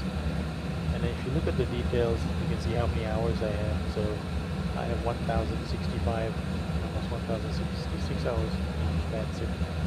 But that is logged in time. Important to set the correct barometric is based on that. Now I'm looking at my scope and I'm seeing some bad weather below us. But if I look at Phuket now, the forecast, I just don't see it. Few clouds at 2,000. Let's have a look at closer to the time of arrival. Still scattered 2,000. I'm not worried. Mild headwind 10 knots. Top of descent is showing over there.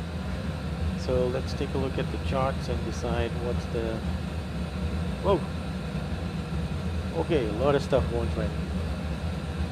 Let's see. I remember being on the boat dreaming of sailing to the Nicobars from Phuket. You weren't the only one, man. Also remember a silly argument with Pa as we approached Naihan from Langkawi at night, doing what I thought was the best. Okay, maybe, I don't know if your comment spilled over, but yeah. I think I know what you're talking about. Oh, thought was the best sailing I'd ever experienced on Kutri Log. Mar reefed the mainsail much to my disapproval. But he put me in my place. Happy 100 bar. I never did apologize for arguing.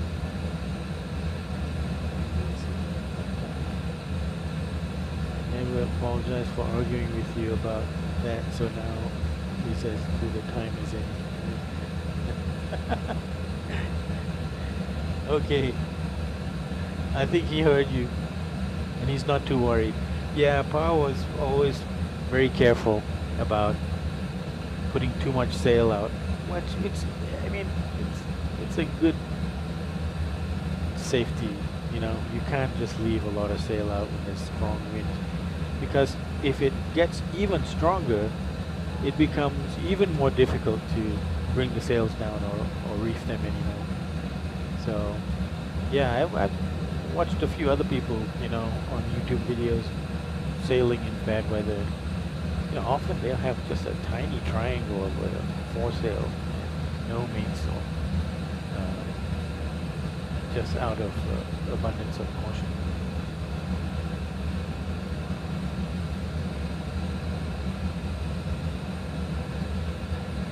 Yeah.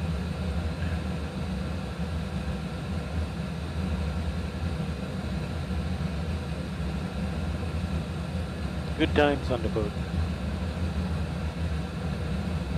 You know, I remember we spent a long time in Singapore doing the engine to get it to work. Months. And we were just, you know, maybe 10, 20 miles out of Singapore on the way back to Malaysia. The engine failed and he said, forget this, we're not going back. So we sailed all the way back from Singapore up to Gidi, I guess. And at night we were rounding Tanjung Tuan, and the moon was out, and you could see the wake behind us just, you know, glowing as we were rounding Cape Rosado. And you know, we didn't want to stop. We didn't want to stop, but we actually had to. So we sailed at night into an anchorage in one of the spots in front of the house, or a mile down from the house. But that was fantastic sailing. Now that's to balance the 7 hours that we were going backwards earlier in the day.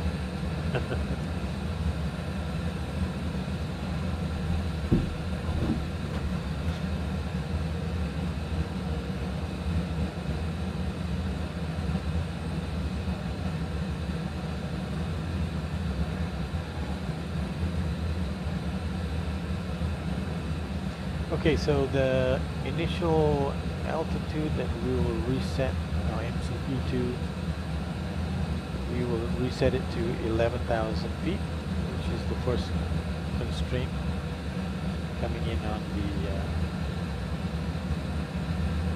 this approach. So we can dial that in now. You know, we're still 62 miles away. We won't start descending until our top of descent.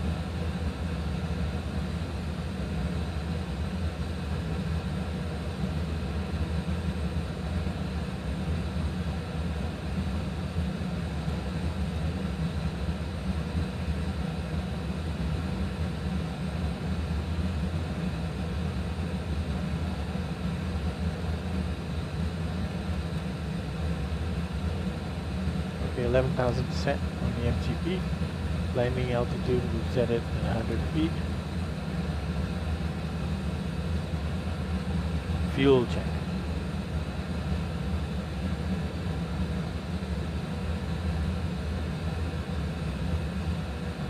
It could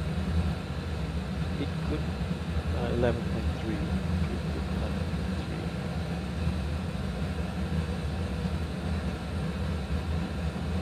So I'm going to say we're going to be 1,500 pounds over by the time we get here. 1,500 would give us, oh, my head is going crazy. What is that?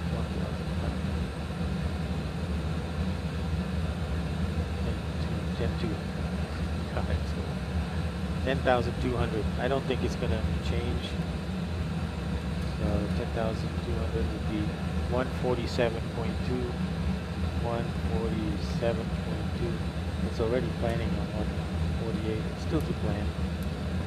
So no problem. We didn't talk about what auto brake setting to use.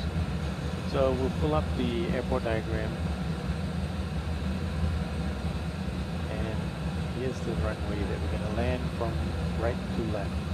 It's almost a 10,000 foot runway, but we want to try to vacate by Echo. We don't have to. We could also vacate at Bravo. So, you know what? I'm going to say we'll just do an auto brakes too. Normally you'd pull out performance calculators, but I don't have one. We're a budget airline and we don't have performance calculators on SpiceJet, on our version of SpiceJet. SpiceJet 100 for bars 100 birthday. So our next sector from Phuket to Kuala Lumpur is going to be a shorter sector. I think, I can't remember exactly, but I think it's an hour and 15 minutes or an hour and 20 minutes, something like that. We will be flying in Malaysia Airlines MAX 8 aircraft. Can't remember. Flight Malaysia Airlines flight MH100. It's going to be a relatively early morning flight. So early that I'm actually going to advance the, as far as daytime is concerned, by 1 hour, so that we have a little bit more light for the flight. But the weather conditions will be real time.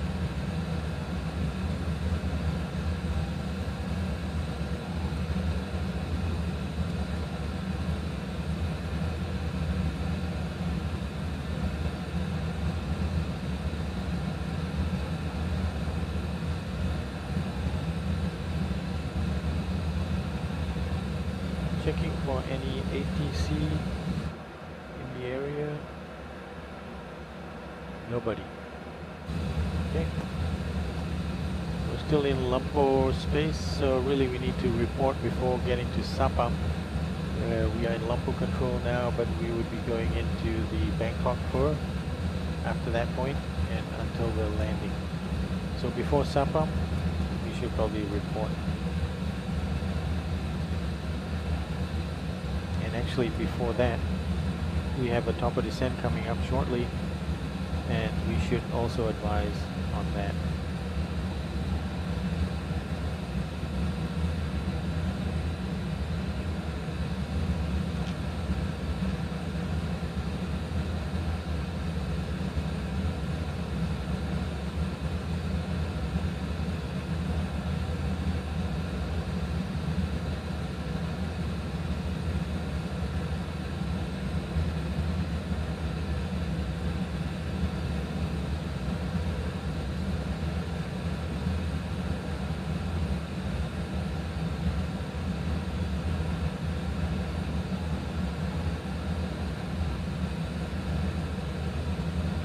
All traffic, Unicom traffic.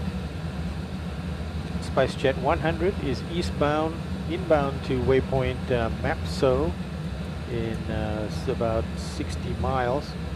Our top of descent is coming up in about 17 miles, at which time we'll be descending from flight level 370 to 11,000 feet, and that is going to happen in just a couple of minutes. Unicom traffic. Okay, set up for that.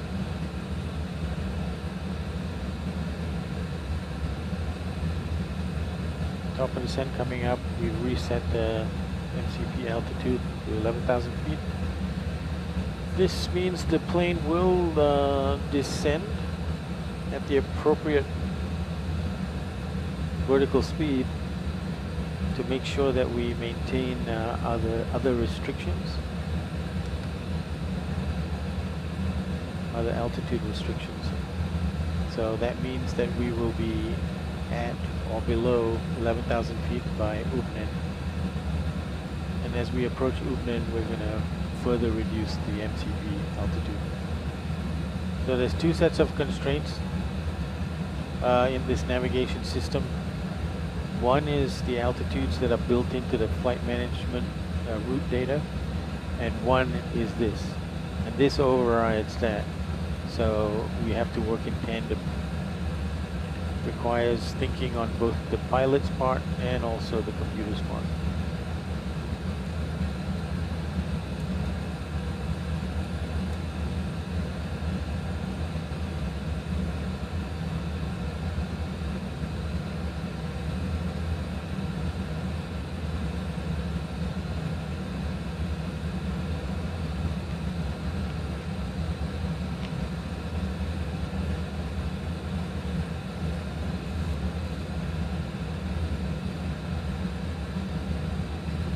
Here we go. Let's see, as we reach our top of descent, I don't get it. Representing the point at which the computer thinks we're going to reach that 11,000 foot altitude. There it is. It should be at by Ubnen. At or before Ubnen, we should reach that 11,000 feet. There it is. So there's the green banana, and then Ubnen just ahead of it. So we're on track. What is up with all this red weather? I don't get it. Toning that down, because otherwise it looks like that. What the heck? That's not what I see out there.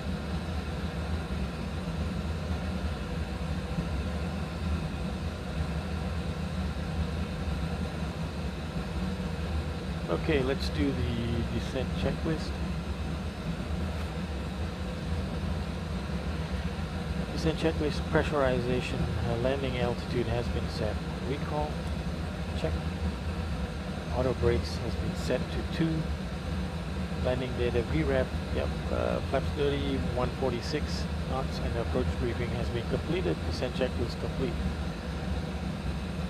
Okay, a couple of things I want to just revisit as we get closer.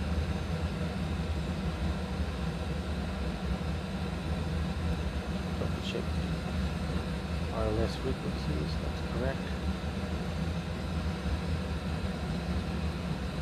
Let's check the weather report for the METAR for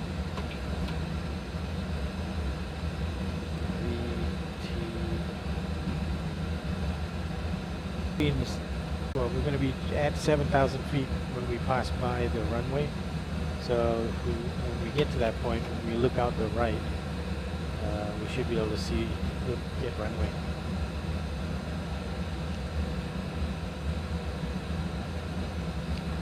So, you know, one of the big deals about the Max is that the screens are much bigger than the previous generation NGs. And what that gives you is a much better control for your vertical VSD, vertical situation display. And it shows you, you know, what your profile is for the descent and what the constraints are. It's fantastic. It even names the waypoints. Wonderful. So right now we're tracking very nicely to be at Ubnen at 11,000 feet. That's the maximum altitude that we've allowed the aircraft to be at. I mean, well, yeah. We've instructed the aircraft to descend to 11,000 feet, taking into account any constraints in the computer. But before we get to Ubnen, we're going to have to reduce it further to maybe the 7,000 feet. Because we want the aircraft to continue on the descent along the arrivals.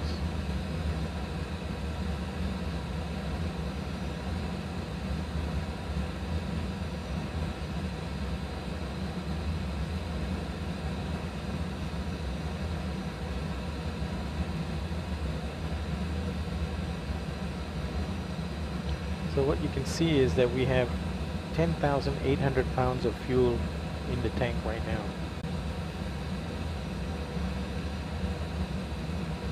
We're about 100 miles away.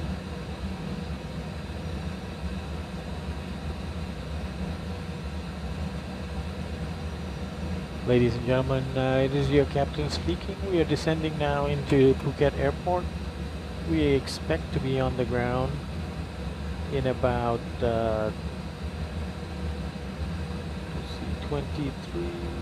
25 minutes, and we're passing through 23,000 feet now. We'll be passing to the north side of the airport, so those of you who have a right hand seat might want to look out the window and you'll have a good view of the Phuket Airport if there's visibility allows. We'll be at about somewhere below 7,000 feet. There are some clouds at 2,000 feet, so we'll see whether you get clear visibility of the airport. I hope you will. And so we'll be on the ground soon. Thanks for flying with SpiceJet. And the current temperature in Phuket is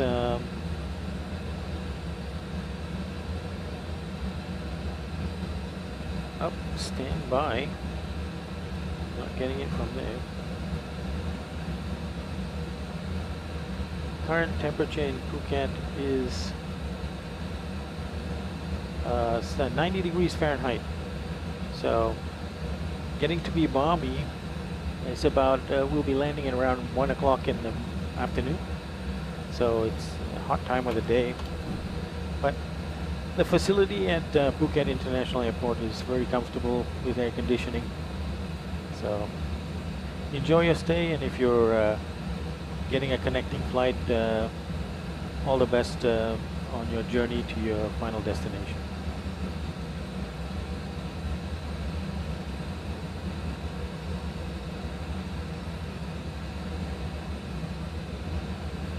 Unicom traffic, SpiceJet 100 is descending from flight level 190 for 11,000 feet, approaching waypoint Sapam. We are expecting to go on the Ubnen 1 Delta arrival to Phuket International Airport and expecting runway 27 ILS approach, and we project being on the ground in approximately 22 minutes. Unicom traffic.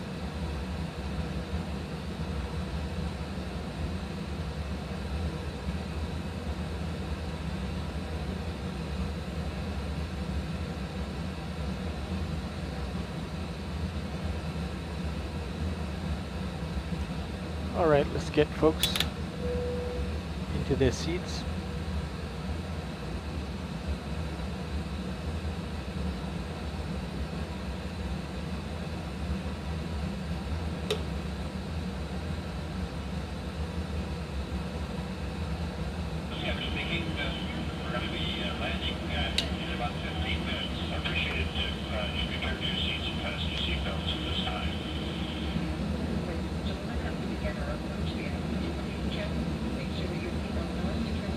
Sounds like there's two captains on this plane. That must be Victor.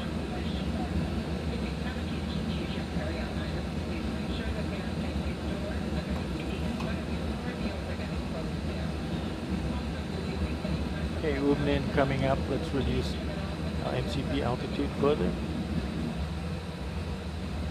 Next stop is 7,000 feet.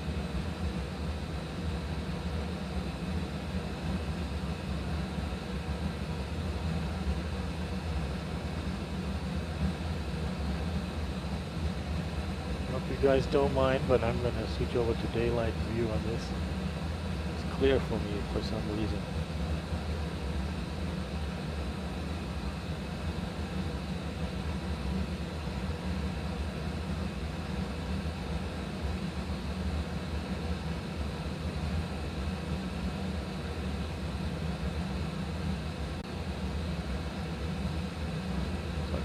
Plowing through the clouds in a second. I'm going to put the start switches to continuous. I don't think there's a need for anti-ice. I'm not seeing any precipitation.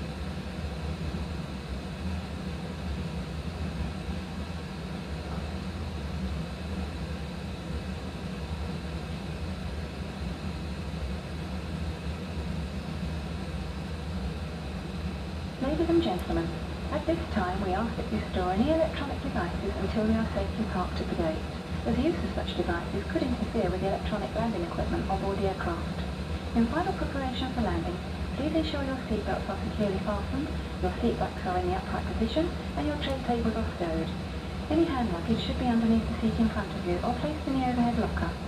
The flight attendants will be passing through the cabin one last time to complete their final compliance check and to collect any remaining cups or glasses. We are the only one in the area, so I have no. So this will give you a nice illustration of where we are. I'm going to bank to the left a little bit here. Very nice approach to this, especially if you can see the airport. Yeah, we're coming up to a decel point. See the decel point there and also here. So the aircraft will try to decelerate. One of the heavy duty activities that involve the pilots is if it's not slowing down fast enough, we can deploy some of the speed brake. But I don't think that's going to be necessary.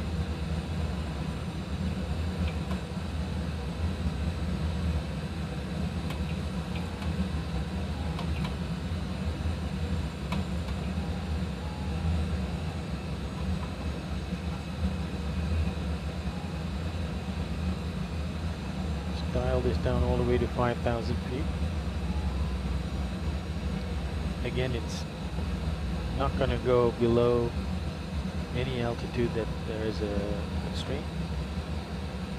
Okay, here we go. So this deceleration point is coming. We're now reducing from 280 knots down to continuing to reduce to 260. And we're going to go to local barometric pressure.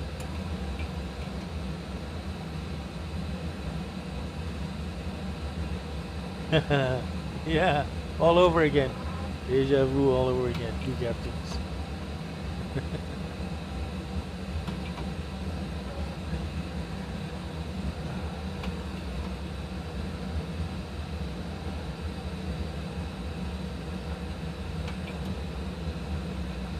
So you may see me all the time fiddling with the heading here. The idea is that you keep the heading indicator pointing to wherever you're heading, so that in the event that you have to go over to manual control, you can hit heading select and you're already heading in the right way without having to struggle to find where the heading indicator is. Okay, well, it looks very cloudy, unfortunately, as we descend.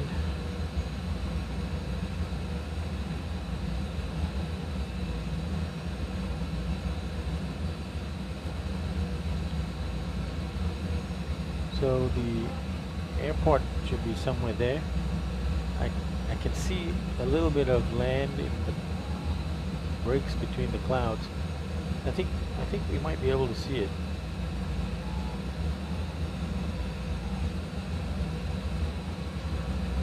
I'll try to give you a nice outside view.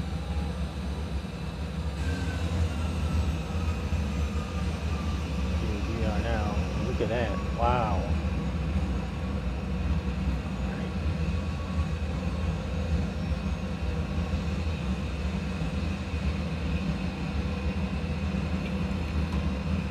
Really banking.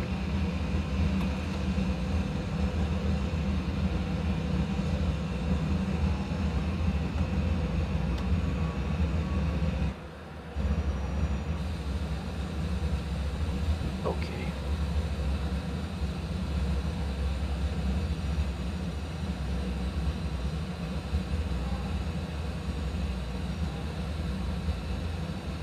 I'll let you know if I can see the airfield. Maybe somewhere out there. Still descending. Pick another good descent to 3,000.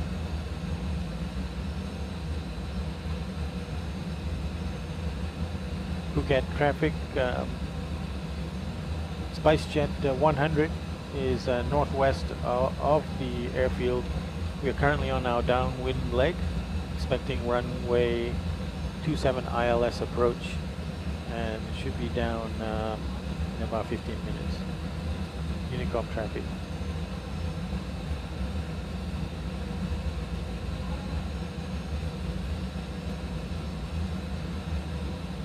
I think I do have a right wing view, don't I? Yeah, that's Phuket.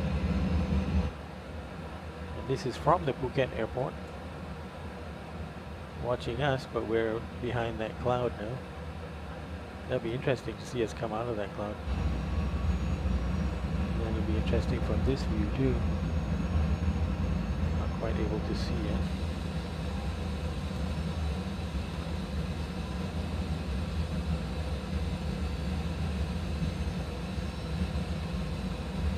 What did I say I wanted that to be?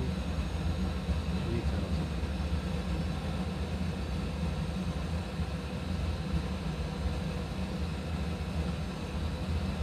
Alright, we are almost abeam the airport to the right, but see, there's the island, but we're still behind the clouds. This is from the airport. Okay, yeah, so here we're seeing some let's see if we can see the airport, just green view.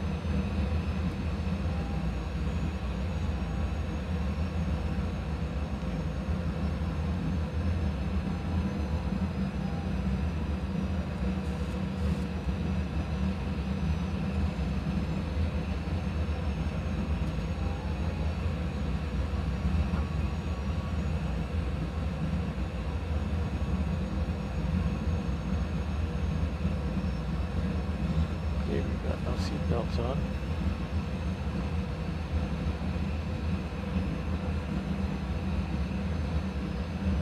Okay, approach checklist.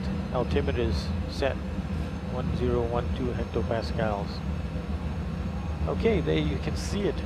This is out the right side, and there is Phuket Airport. You can see the runway is going this way. It's ending up in the water here and goes further in.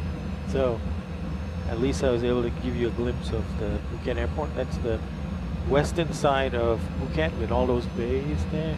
Beautiful. Very nice. Alright, now the airport's kind of blocked out again. Well, at least we saw a sneak peek at it. Let's look straight ahead now. We'll continue to descend. We're at 7,000 for 3,000 now.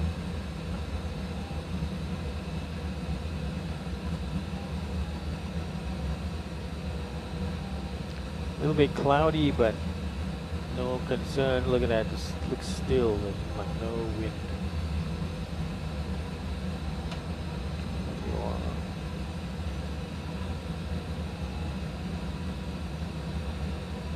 So we want to be,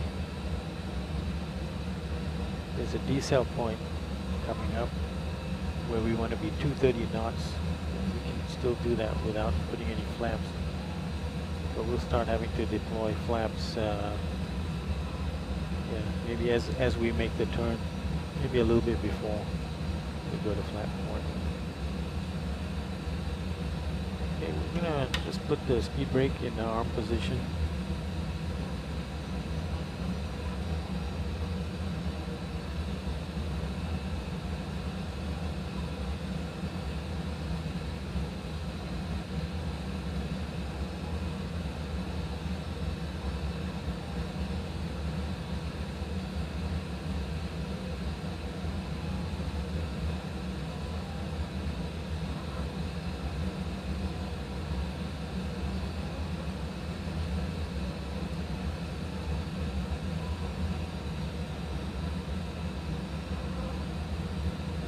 So that intercept is going to be down to 2,000.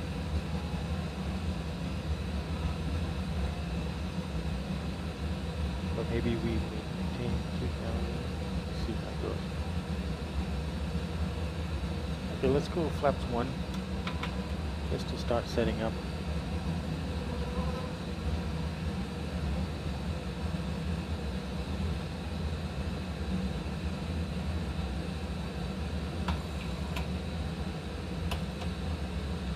Don't really need to be as slow as that.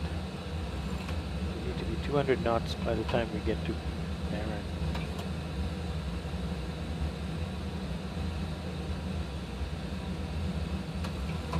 Phuket traffic, SpiceJet 100 is turning right base. Expecting ILS runway 27, Phuket traffic. Captain Cook, take your feet for landing.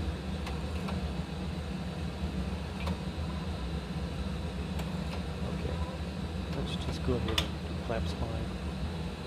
Again, out of an abundance of caution. Okay, as we wrap around now, seeing more islands.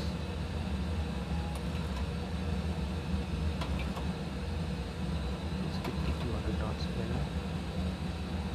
Okay, we're perpendicular now to the runway. When we get to Barren, we'll make a right-hand turn.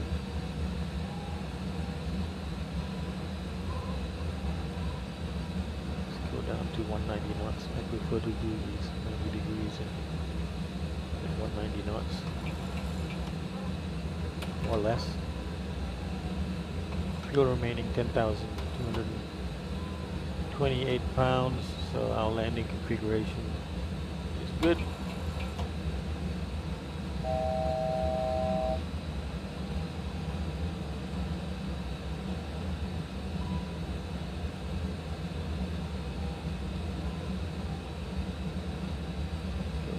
Let's go to approach mode.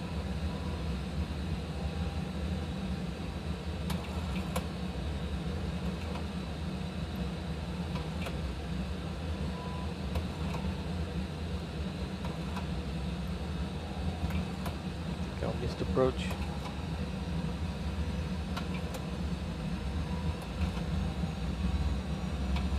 Yeah, it was 2,500. Okay, as soon as we capture the glide slope, we will. Okay, so Phuket Airport straight ahead. Soon it'll become clearer. Let's put our lights on. Okay, and let's do gear down.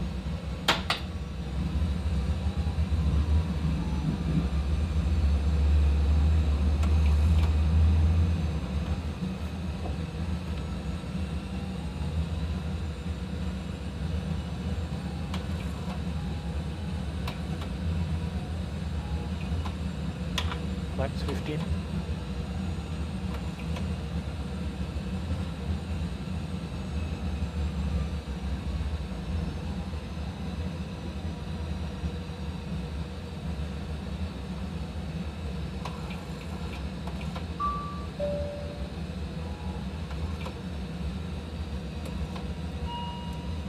Cabin crew, please prepare for landing.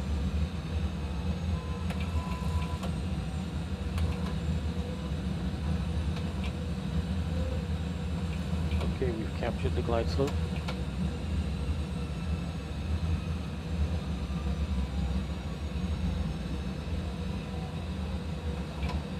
Okay, flaps 30. Now final flex speed setting of 151.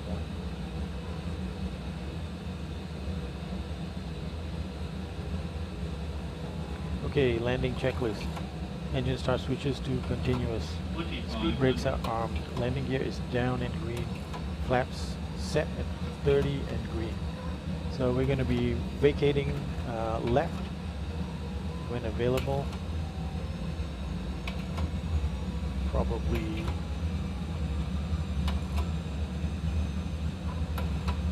Echo or Bravo is a good choice. Phuket traffic, SpiceJet 100 is on 5 miles final, ILS runway 27, Phuket traffic.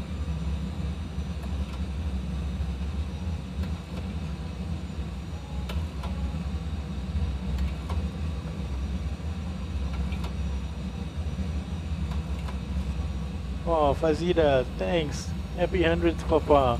Perfect timing, coming in for the landing. One of Pa's favorite places, Phuket. We'll be glad that we're visiting it together to celebrate his 100th birthday. Hey, thanks for checking in, Fazida. I hope you're well. Okay, Captain, go to focus.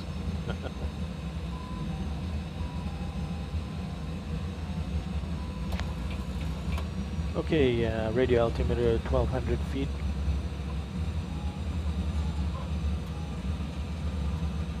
This is a bit of an offset looking ILS. 1,000. Okay, we are 151. Autopilot disconnect.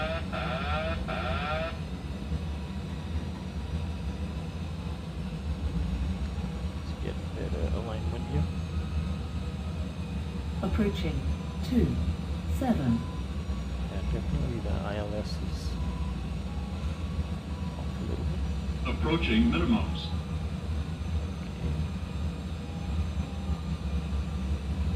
Minimums. Landing. 500.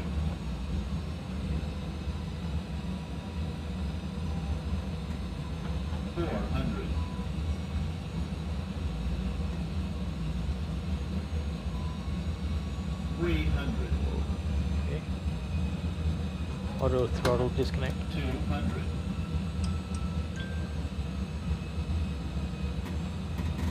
100. 50. 40. 30. 20. 10.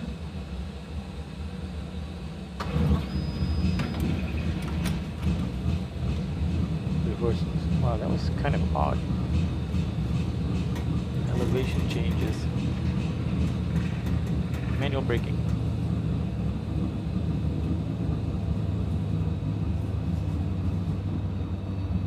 Okay, looks like we just missed that one. Approaching on runway 7. Caution, short runway, short runway. Ladies and gentlemen, it will take the captain a few moments to taxi to the gate, and we ask that you remain seated with your seatbelt securely fastened until the seatbelt sign has been turned off and the aircraft comes to a complete Keep stop going at the for gate. Bravo. That will be the only indication that it is safe to get up and move about the cabin. We also ask that you keep the aisle clear Yeah, that of was any a hand luggage. bit rough. This is the termination of our flight, This so we is, ask that you check the seatback pockets and default overhead scenery. lockers for any articles you may have brought with There's you. maybe an Extra alignment care should problem be with taken the when ILS. opening overhead lockers, as some items may But have shifted during our flight. Nothing to On worry behalf of the about. captain and his crew, we would like to thank you for flying with us and wish you all a pleasant stay. Thank you. Okay. Let's get the APU started up.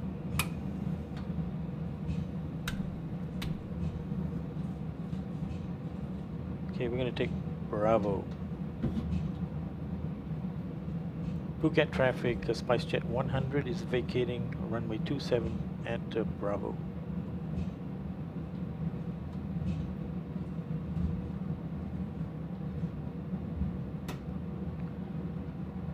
Welcome to Phuket, Pa. We made it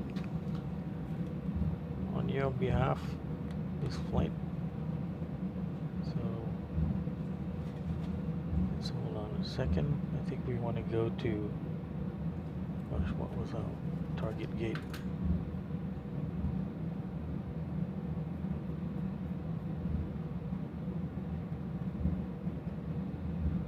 Gate 10.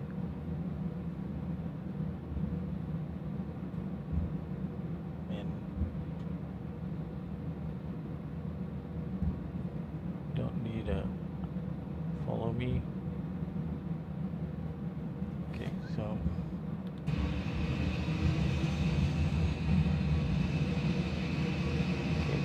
you can go straight a little bit.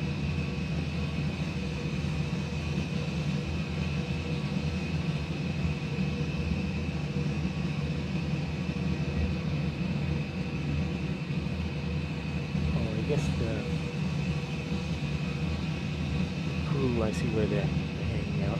Okay. Okay, APU on the bus. APU bleed on.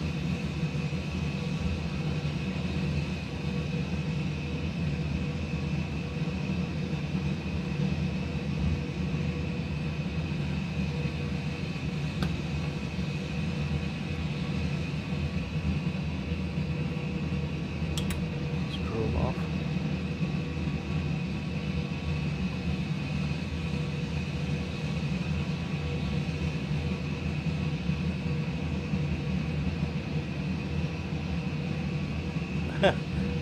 Looks a bit hairy. Yes, the landing was definitely hairy. I've done better, but you know what? I'm gonna blame it on this is default scenery, and there's some alignment problems. Not only that, but sudden elevation changes on approach to the runway. But still, it was manageable. A little bit bumpy. Yep. Sawadee Cup. Welcome to Phuket. We are happy to have you on board. Looks like you stuck the landing in the end. Oh, thanks, Rudy. It wasn't bad. I think the biggest problem with the landing for me was it was kind of delayed getting on the ground. But we had plenty of space. I had my auto brakes on, and I could do the manual override as well. So we're good.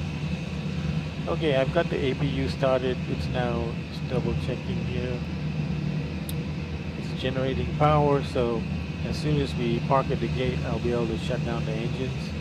We'll still have power from the APU, and then I can get some ground connections and start deboarding the aircraft. So we hope you enjoyed, passengers. Hope you've enjoyed flying with SpiceJet, and if your destination is Phuket, we hope you enjoy your stay. If you're just transiting, wish you a safe onward journey. And to Pa, again, happy birthday. I know Phuket was one of your favoritist places, and one of ours too.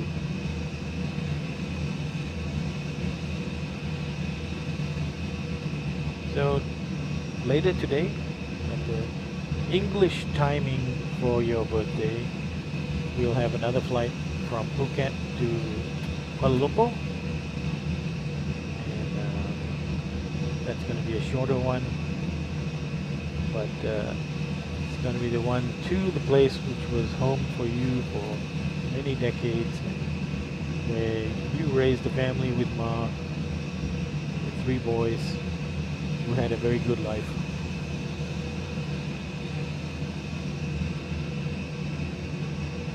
Okay, so the parking spots are also not aligned with the marshaller.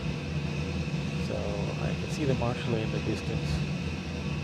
So we'll try to cut around for him instead of for the lines.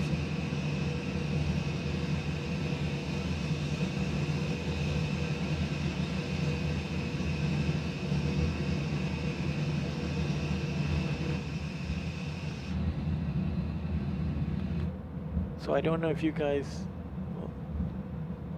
happy 100th, born, Papa. Yeah, happy 100th. What a milestone. Yeah, he almost made it. 95. I really thought he would make it, but you know, when he got his stroke back in 2006, you know, things changed. But hey, 95 years was tremendous. I don't know what shape I'm gonna be in if I make it to 95. Thanks, Captain Polo. Hey, thanks for accompanying me on the flight. Appreciate it. We'll always have this recording to go back to, and maybe if you join me for the next one coming into KLIA, that's gonna be a lot of fun too. And Rudy, happy 100th Grandpa. I remember doing my first snorkel ever in Phuket with you. I remember you pointed out a Moorish idol. Oh, a Moorish idol. My goodness, I've forgotten that name. In the water. Wish I later misremembered as, oh, which you, Irish model. Oh, Mubin enjoyed that trip, eating fish on the beach. Oh, a lot of good memories, man. Yeah, a lot of good memories. Okay, he's telling me to go to the right. Yeah, good. Sorry, I'm slightly off-centered. That's the best I can do. I'm sorry. Okay, here we go. Okay, parking.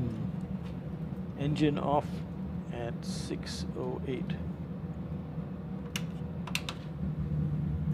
Will be one fuel flow on. We'll now request ground power on, and we will request deboarding. Boarding requested. Oh, look at that. We have an air bridge and everything, although it's default scenery. There is our SpiceJet aircraft. Okay, so ground power is on. We no longer need the APU, so we can turn the APU off. Just make sure the ground power we are using. Okay.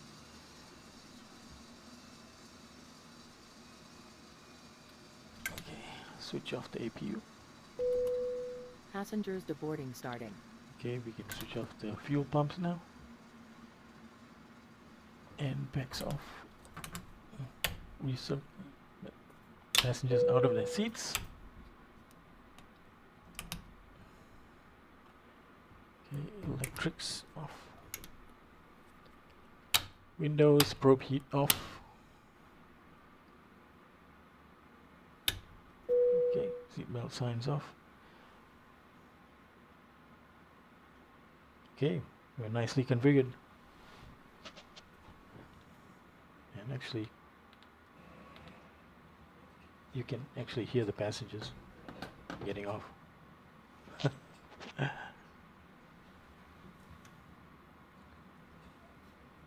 Okay, folks, that was a very nice flight.